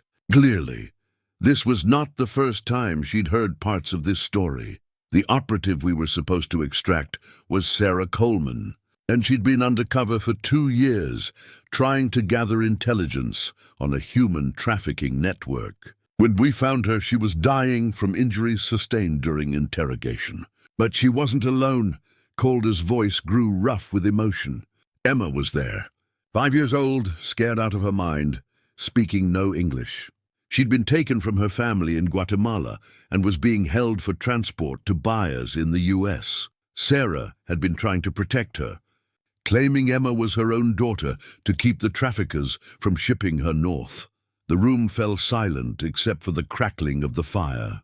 Nora felt sick, trying to process the magnitude of what Calder was revealing. Emma wasn't his adopted daughter or even Sarah's biological child. She was a victim of human trafficking that he'd rescued during a classified military operation. Sarah made me promise to get Emma out, Calder continued, to keep her safe, give her a real life, make sure she never had to be afraid again. She died in my arms 20 minutes before the extraction helicopter arrived. So you brought Emma back to the US, Nora said quietly. It wasn't that simple. Officially, the mission never happened. The government couldn't acknowledge a failed CIA operation, especially one that had been compromised from within. Emma didn't exist in any system. No birth certificate, no documentation, no legal identity. Emma's grip on Nora's hand tightened. Daddy had to make me a new name and a new birthday and a whole new story so I could be safe, she said in a whisper.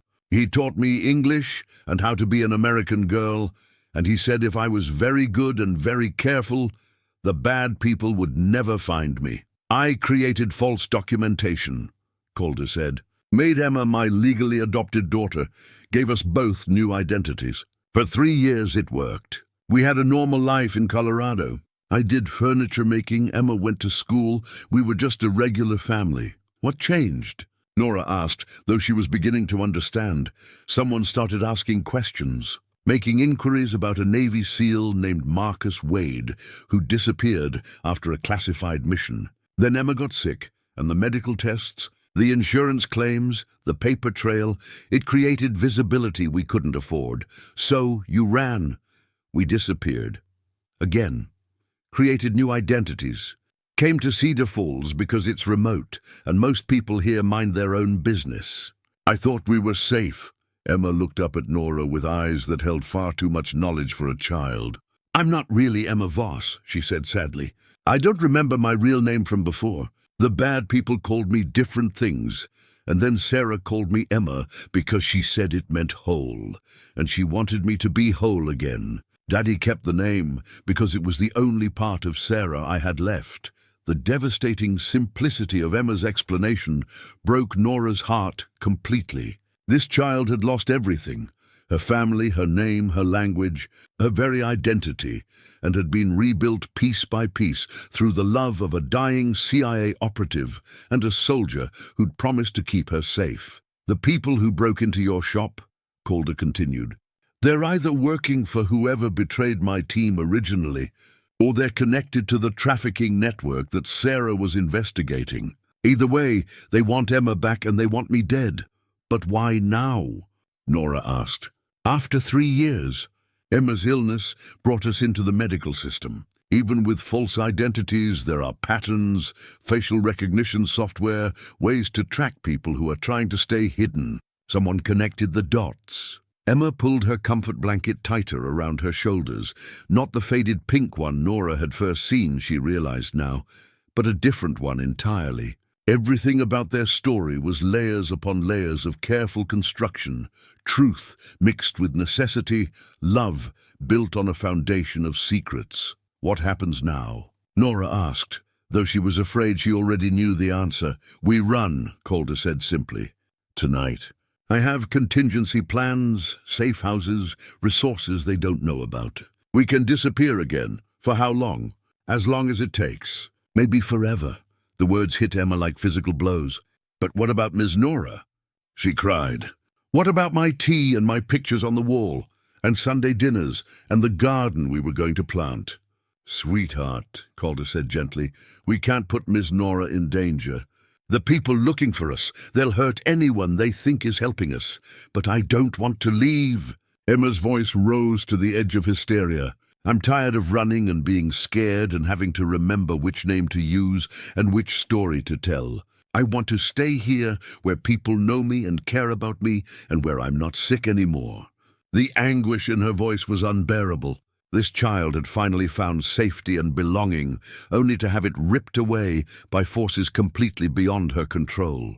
Nora watched Emma's small frame shake with sobs and felt something fierce and protective roar to life inside her chest. What if you didn't run? She heard herself asking.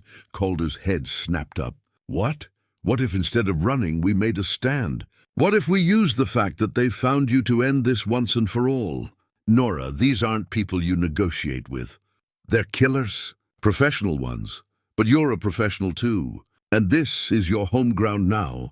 You know these mountains, these people, the terrain. You have advantages here that you wouldn't have anywhere else. Calder stared at her as if she'd lost her mind. You're talking about putting yourself in danger. Putting Emma in danger. Putting the whole town at risk. I'm talking about finally stopping the running. Nora turned to Emma, whose tears had slowed as she listened to the conversation. Sweetheart, what do you want to do? I want to stay, Emma said immediately. I want to fight the bad people so they can't hurt other kids like they hurt me. I want to be brave like Daddy taught me. Emma, no, Calder said firmly. This isn't a decision for a child to make. Yes, it is, Nora said quietly. She's the one who's been running. She's the one who's been living in fear. She has the right to choose whether she keeps running or makes a stand. And what happens when these people show up with military-grade weapons and professional training? What happens when they start shooting? Then we make sure we're ready for them. Nora's voice was steady, but inside she was terrified by her own words. You said yourself that you have skills, resources, advantages. Use them. Calder was quiet for a long moment, his mind clearly racing through possibilities and probabilities. When he finally spoke, his voice carried a different quality, not the desperate fear of a man protecting his child, but the tactical assessment of a trained operative considering his options. It would be incredibly dangerous, he said slowly, and it would mean involving other people, people who don't deserve to be caught up in our war. What if they volunteered? Nora asked. What if you told them the truth and let them choose? You don't understand what you're asking. I understand that Emma deserves a chance to have a real life in a real home with people who love her. I understand that you deserve to stop looking over your shoulder every moment of every day.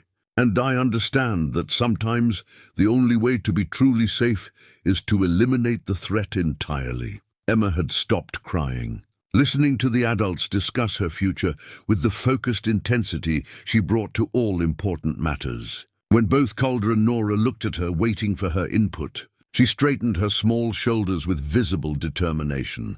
"Daddy," she said clearly, "you taught me that running away doesn't solve problems. It just makes them follow you wherever you go. You said the only way to stop a bully is to stand up to them. This is different, Em. These aren't playground bullies." "No," she agreed. "They're worse.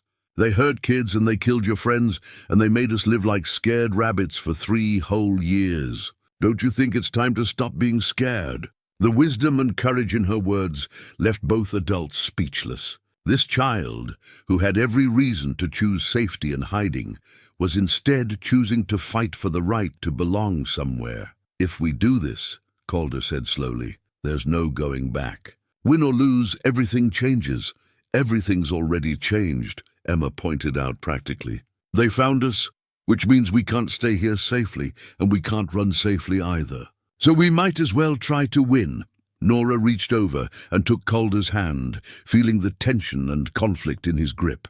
"You don't have to decide tonight," she said gently. "But you don't have to face this alone anymore either. Whatever you choose, Emma's right. We're in this together now." Outside, the wind picked up, rattling the cabin windows and sending sparks up the chimney.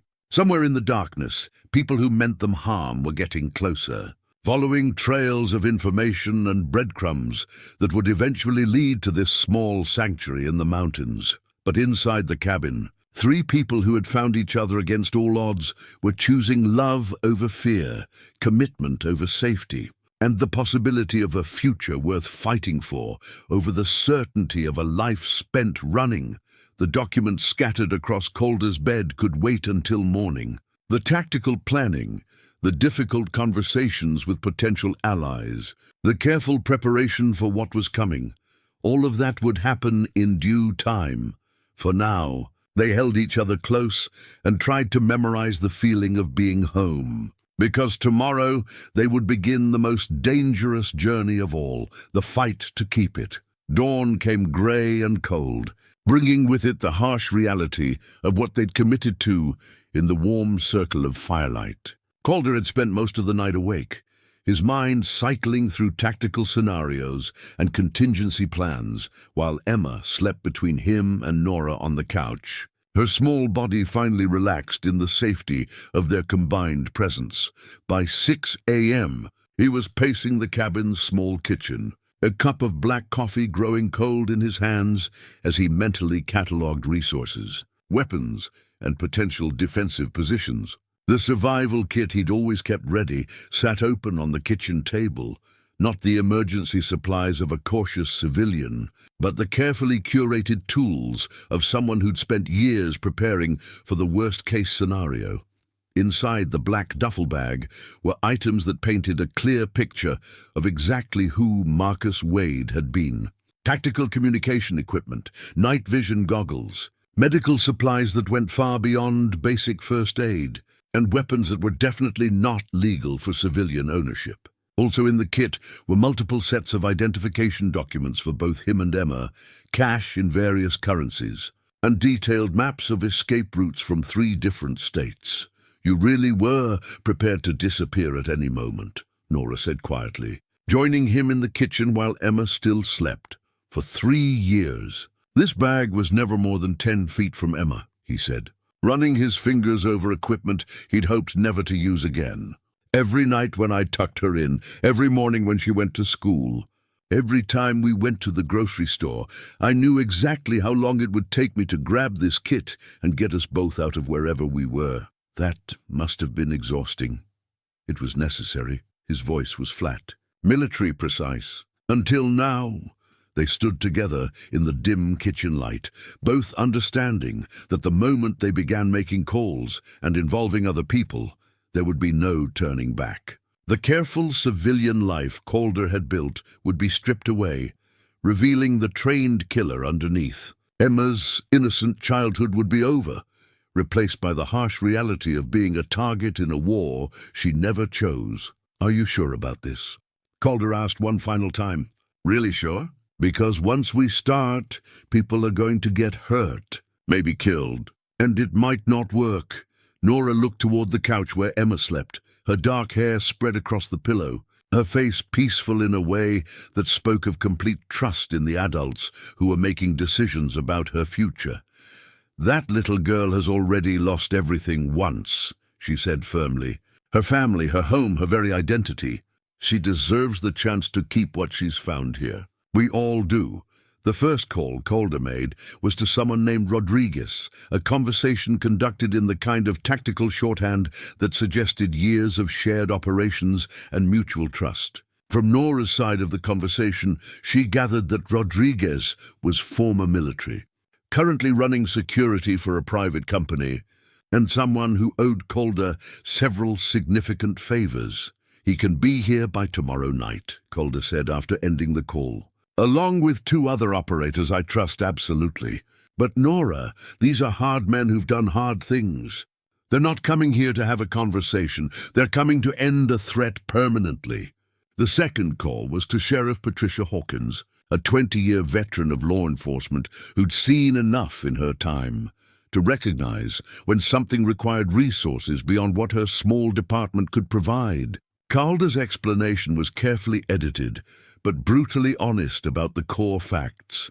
Professional killers were coming to Cedar Falls. They were targeting his family, and conventional law enforcement response would likely get people killed. "She wants to meet this afternoon," Calder said after that conversation. "Neutral ground, official capacity. She'll listen, but she needs to see evidence before she commits county resources to what could look like a personal vendetta." By the time Emma woke up, the cabin had been transformed into an operational center. Maps of the surrounding area covered the kitchen table, marked with elevation points, road access, and potential defensive positions. Calder's laptop displayed satellite imagery of approaches to both the cabin and Nora's shop, with optimal sniper positions and escape routes highlighted in different colors. "Daddy's in soldier mode," Emma observed, taking in the transformation with the matter-of-fact acceptance of someone who'd seen this particular metamorphosis before.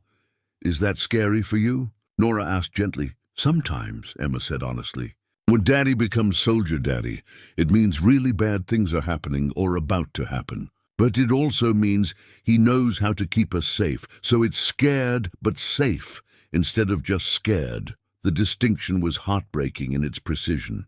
This child had learned to find comfort in her father's transformation into a weapon, because experience had taught her that his willingness to become dangerous was directly proportional to how much danger she was facing. "Emma," Calder said, kneeling down to her eye level with the careful attention he always gave to important conversations. "We need to talk about what's going to happen over the next few days. Bad people are coming, and you're going to stop them," Emma said simply.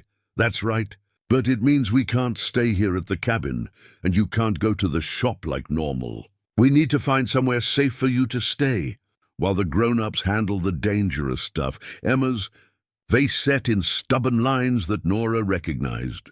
From their first meeting, the expression of someone who'd learned not to accept being excluded from decisions about her own life. "I want to help," she said firmly. "Sweetheart, this isn't something kids can help with." "I helped before," Emma pointed out.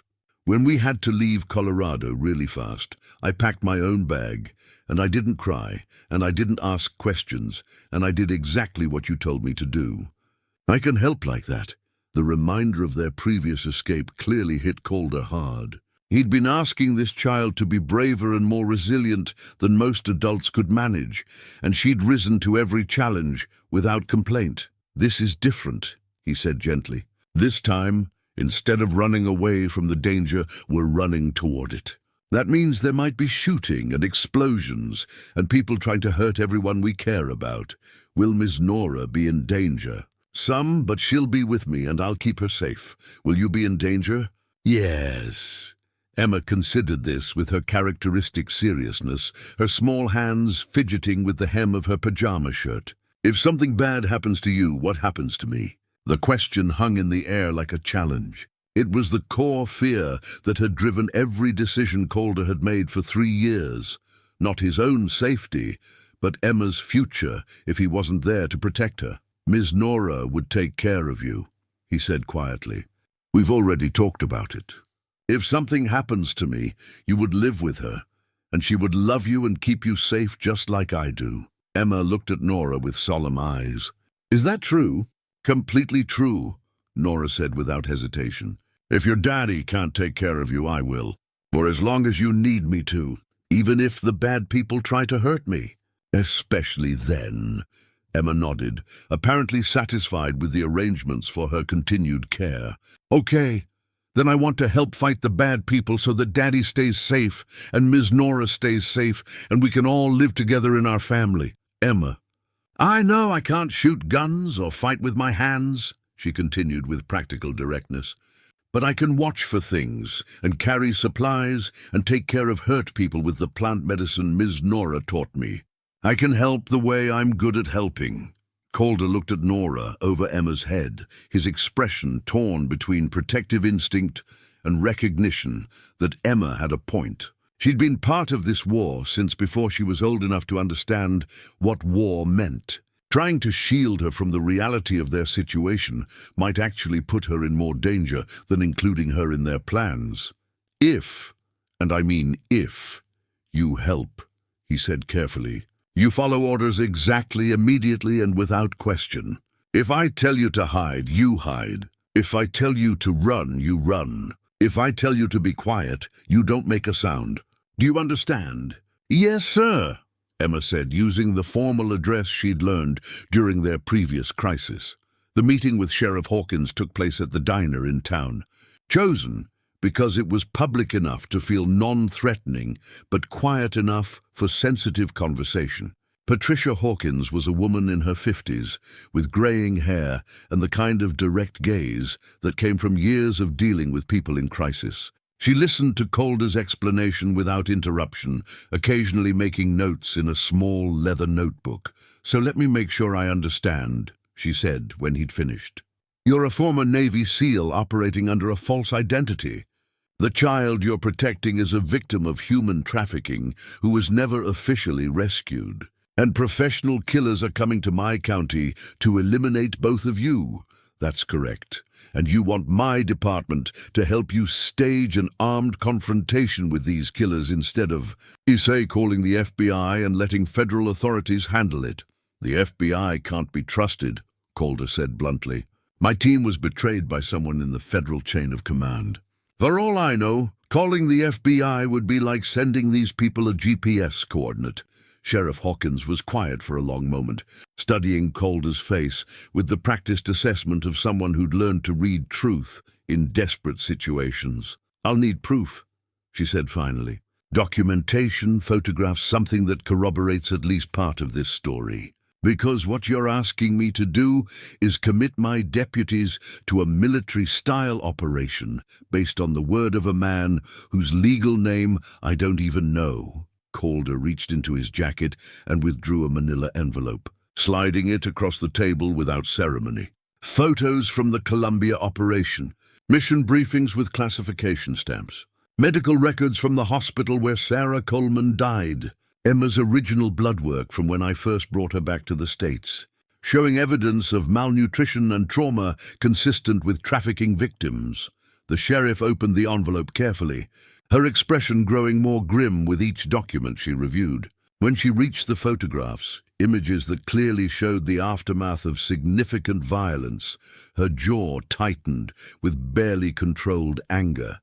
"These bastards trafficked a 5-year-old, she said. Not really a question, among others. The network Sarah was investigating moved dozens of children every month. Emma was just the one we managed to save, and now they want her back. They want to eliminate the evidence of their operation. Emma can identify people, places, procedures. As long as she's alive, she's a threat to them." Sheriff Hawkins closed the envelope and leaned back in her chair, her decision-making process visible in the way her expression shifted from skepticism to resolve. "My department has 12 full-time deputies and a handful of part-time officers," she said.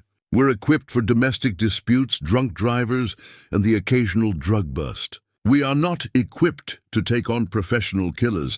I'm not asking you to take them on," Calder said. "I'm asking you to help coordinate with people who are equipped for that." Keep civilians safe, secure the area, provide backup communications. Let the professionals handle the actual confrontation. And if something goes wrong, if your professional friends can't handle these people, then you do what law enforcement does. You protect and serve the people of your county by whatever means necessary. The sheriff was quiet for another long moment, clearly weighing the risks of action against the risks of inaction. Finally, she reached across the table and shook Calder's hand with a grip that spoke of absolute commitment. Deputy Martinez has military experience, she said. Iraq 2 tours. And Deputy Chen did 3 years as an Army Ranger before she came to work for me. If we're doing this, we're doing it right. That evening, as preparations continued in earnest, Emma approached Nora with a question that had clearly been weighing on her mind. "Ms. Nora," she said quietly, "when this is all over, what happens to us?" "What do you mean, sweetheart?" "I mean, do Daddy and I stay here in Cedar Falls? Do we get to keep being your family? Or do we have to disappear again and pretend to be different people?" The question cut straight to the heart of what they were really fighting for. Not just Emma's safety or Calder's freedom from pursuit, but the right to build something permanent and real in this place that had become home. "If we win," Nora said carefully, "then yes. You stay here, you keep going to school, your daddy keeps building furniture and fixing greenhouses. We get to be a family for as long as we all want to be. And if we lose?" Nora knelt down and pulled Emma into a fierce hug, breathing in the scent of her shampoo and the lingering traces of chamomile tea that had become as familiar as her own heartbeat. "Then we'll face whatever comes next together," she said quietly. "All 3 of us. No matter what happens, you're not alone anymore. Emma, you'll never be alone again outside." The sun was setting behind the mountains, painting the sky in shades of gold and crimson that spoke of endings and beginnings in equal measure. Tomorrow would bring the confrontation they'd been building toward, the moment when all their careful plans would either succeed or fail spectacularly. But tonight they were still safe, still together, still fighting for the possibility of a future that included Sunday dinners and herb gardens and bedtime stories read in voices full of love rather than fear. Tomorrow they would discover whether love was strong enough to stand against the darkness that had been hunting them. Tonight it was enough that they were willing to try. They came at dawn, just as Calder had predicted they would. The motion sensors he'd placed along the access roads triggered silently at 5:47 a.m., sending alerts to the communication devices that connected him with Rodriguez and the 2 other operators who'd arrived during the night. From their concealed positions around Nora's shop, the location they'd chosen as the most defensible ground, they watched 3 black SUVs navigate the mountain roads with the careful precision of people who understood they were entering hostile territory. Nora crouched behind the makeshift barricade Calder had constructed from shop furniture and sandbags, her hands steady as she monitored the radio communications between the defenders. Emma was safely hidden in the shop's basement with Deputy Martinez, who had volunteered for protection duty despite the obvious danger. 6 hostiles in the lead vehicle. Rodriguez's voice crackled through the radio. 4 in the second, 3 in the third. They're armed and moving with military precision. Copy that, Calder responded from his sniper position in the church bell tower across the street. Sheriff, are your people in position? All units ready, Sheriff Hawkins confirmed from the command post they'd established in Murphy's Hardware. Civilians have been evacuated from a 4-block radius. Medical is standing by at the fire station. The first SUV stopped at the corner where Main Street intersected with the road to the mountains, its occupants clearly assessing the seemingly empty downtown area. For a moment, everything was still except for the sound of morning wind moving through the pine trees. Then, the passenger door of the lead vehicle opened, and a man stepped out who made Nora's blood run cold. Tall, expensively dressed, moving with the kind of predatory confidence that spoke of someone accustomed to getting what he wanted through violence. Even from a distance, she could see the scar that ran from his left ear to his jawline, the kind of mark that came from surviving something that should have been fatal. That's Kozlov. Calder's voice was tight with recognition. He's the one who betrayed my team in Colombia. He's also the one who's been hunting Emma. The man called Kozlov raised what looked like a small megaphone, his voice carrying clearly across the empty street. Marcus Wade, he called, using Calder's real name with casual menace. I know you're here. I know you have the girl. All I want is to finish the conversation we started 3 years ago. Silence stretched between the buildings like a held breath. You cost me a very profitable operation in Colombia, Kozlov continued. And the girl you stole has information that belongs to my employers. Return her, and I promise your death will be quick. From her position behind the barricade, Nora felt rage rise in her throat like bile. This man was talking about Emma. Sweet, brave Emma, who made careful drawings and drank healing tea, as if she were an object to be reclaimed rather than a child who deserved protection. Counter-offer, Calder's voice rang out from the bell tower, amplified by equipment Rodriguez had provided. You and your people leave Cedar Falls right now, and I won't kill every last one of you. Kozlov's laughter was genuinely amused. Still the arrogant American soldier. Do you really think you can win against 13 professional operators with your handful of small-town deputies and weekend warriors? Let's find out. The shooting started with the sharp crack of Calder's rifle, dropping one of Kozlov's men before the others could take cover behind their vehicles.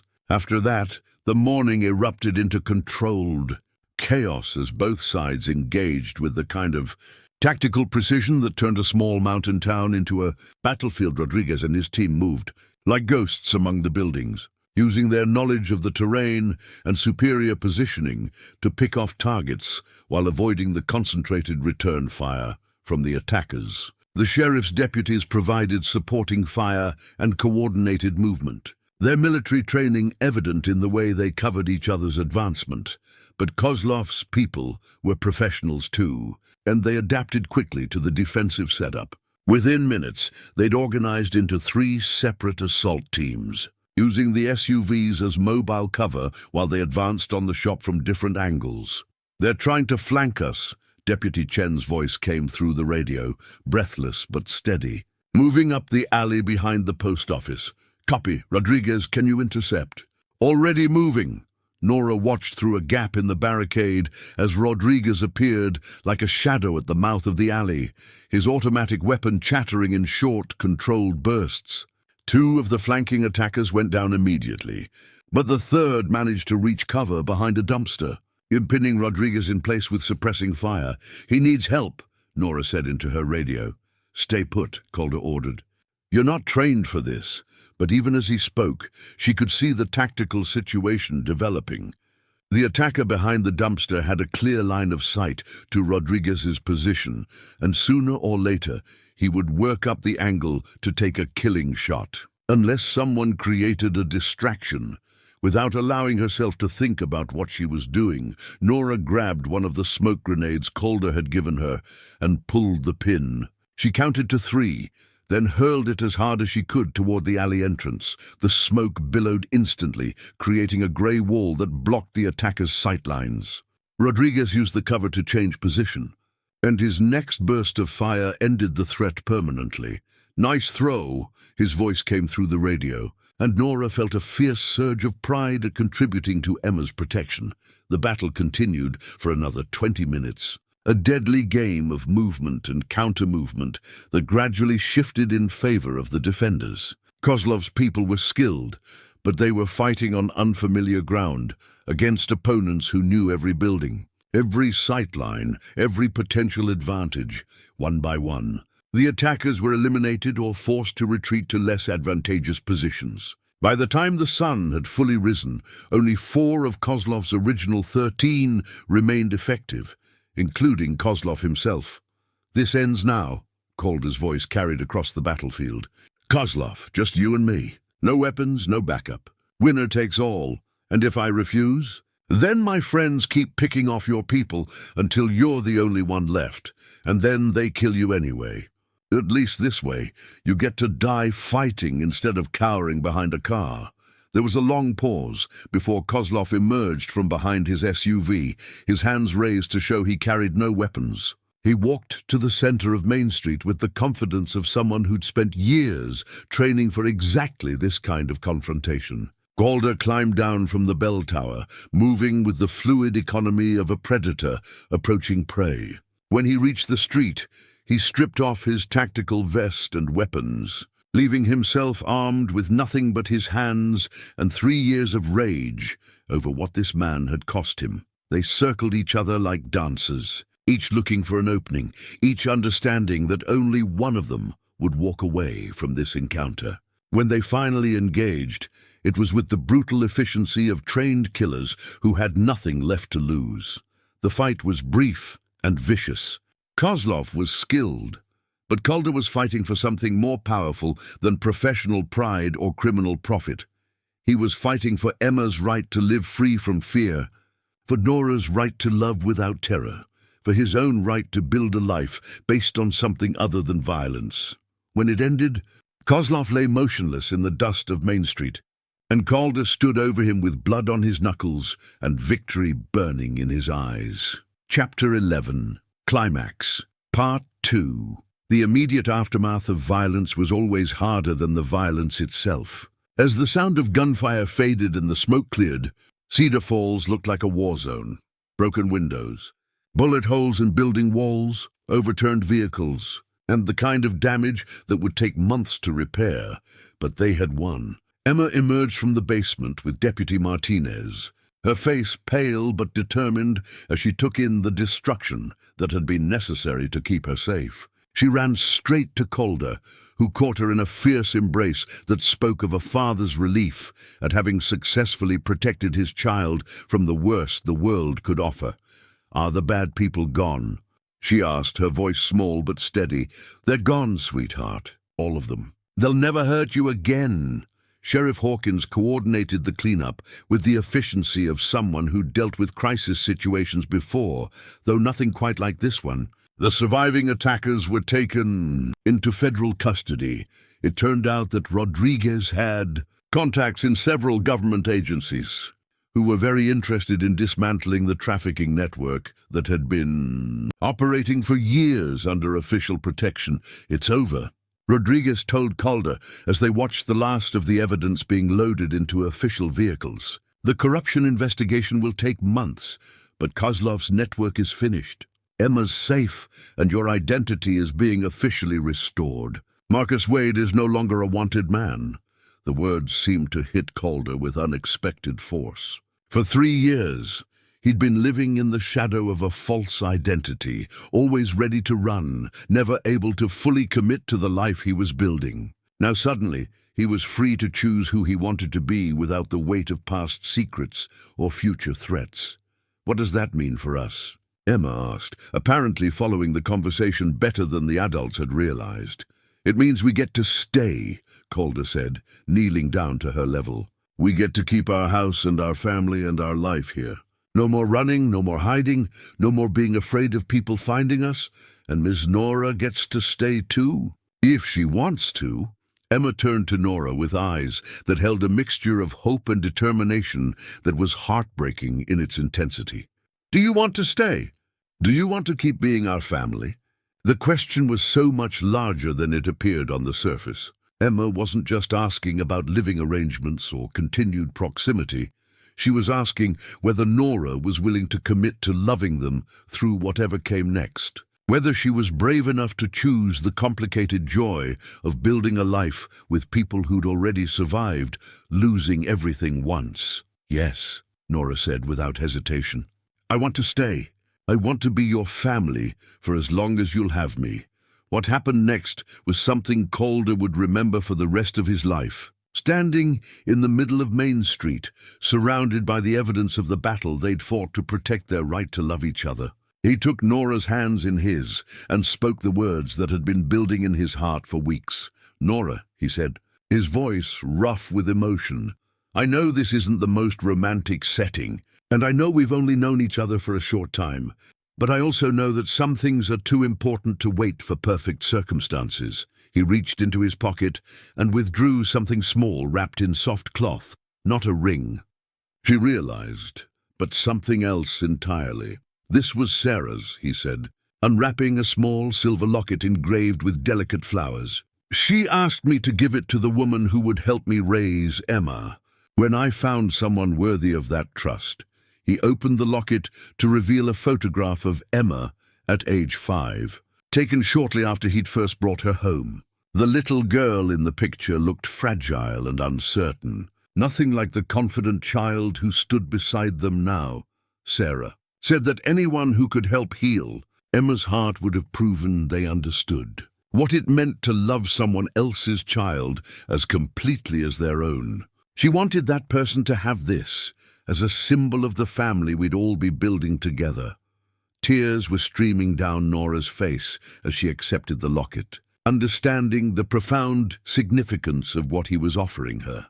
Not just his own love, but inclusion in a legacy of love that stretched back to include a dying CIA operative who trusted him with her most precious gift. Nora Whitfield, he continued, his voice growing stronger and more certain, will you marry me? Will you help me raise Emma? Will you let us build a life together that honors everyone we've lost and celebrates everything we've found?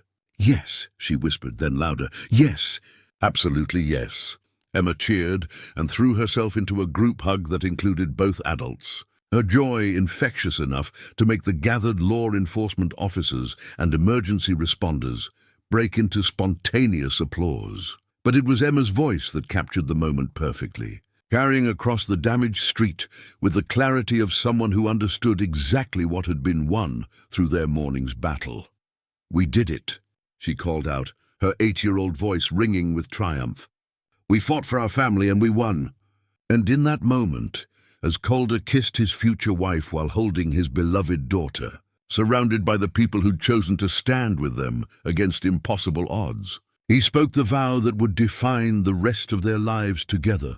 By winter, you'll have my children growing inside you, he said against her lips, the words carrying all the promise and hope and fierce determination that had brought them to this moment.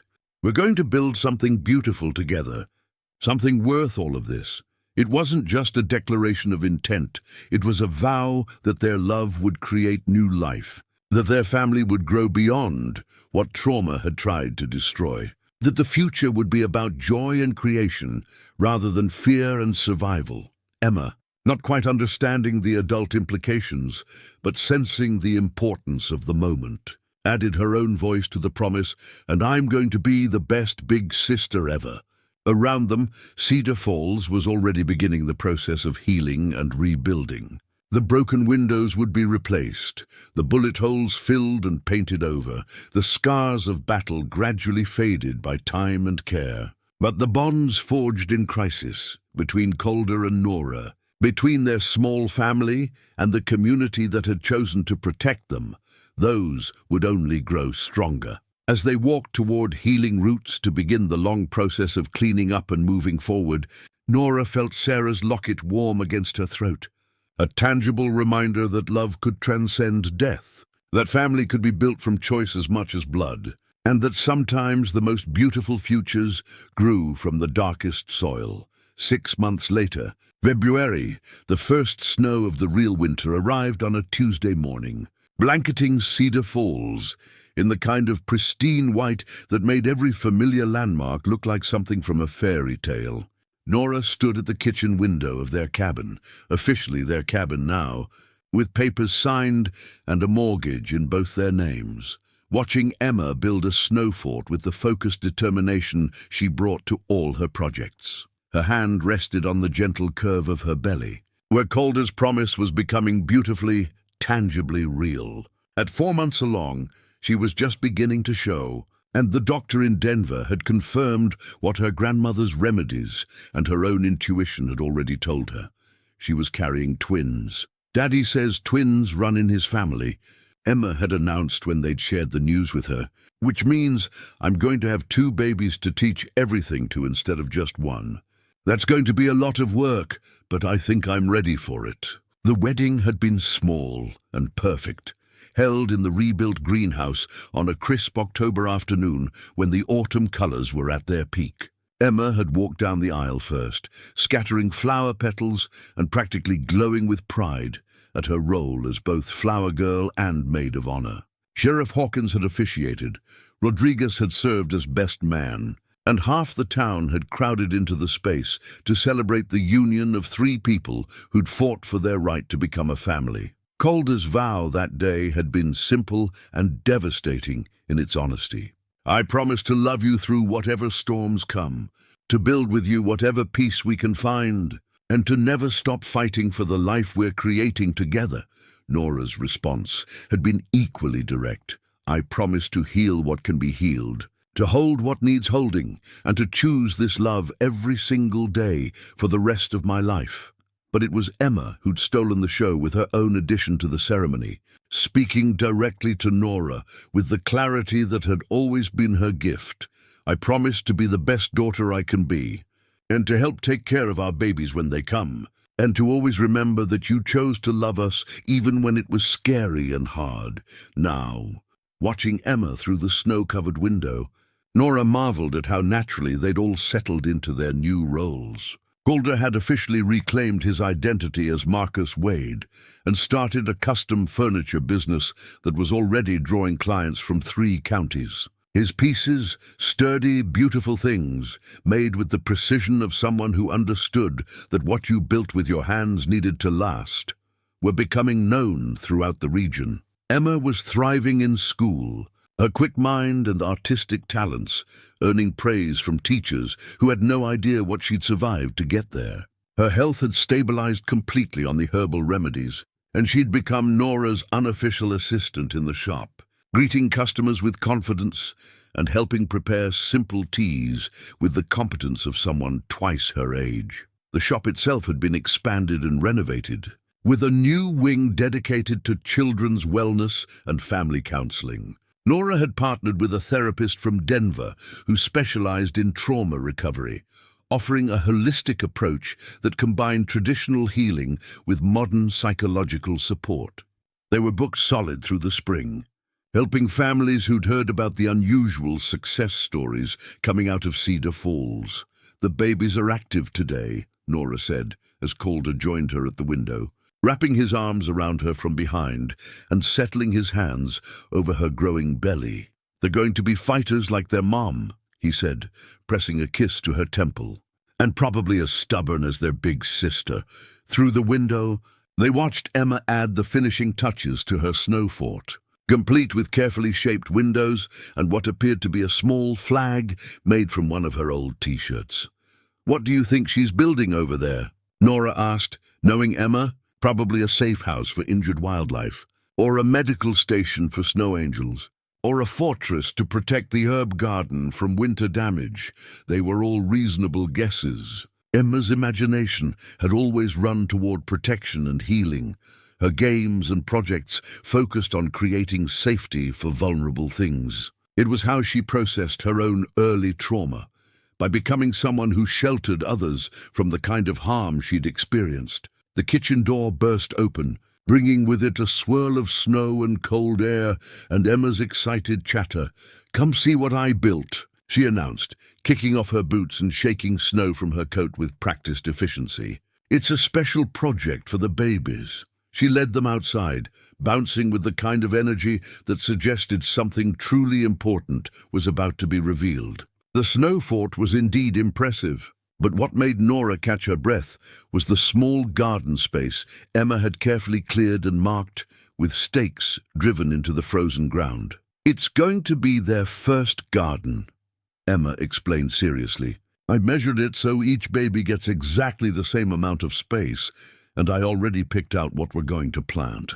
Chamomile for when they have tummy troubles, and lavender for when they need to sleep, and mint for when they want their milk to taste good." "Sweetheart," Calder said gently, "babies can't eat solid food for months after they're born."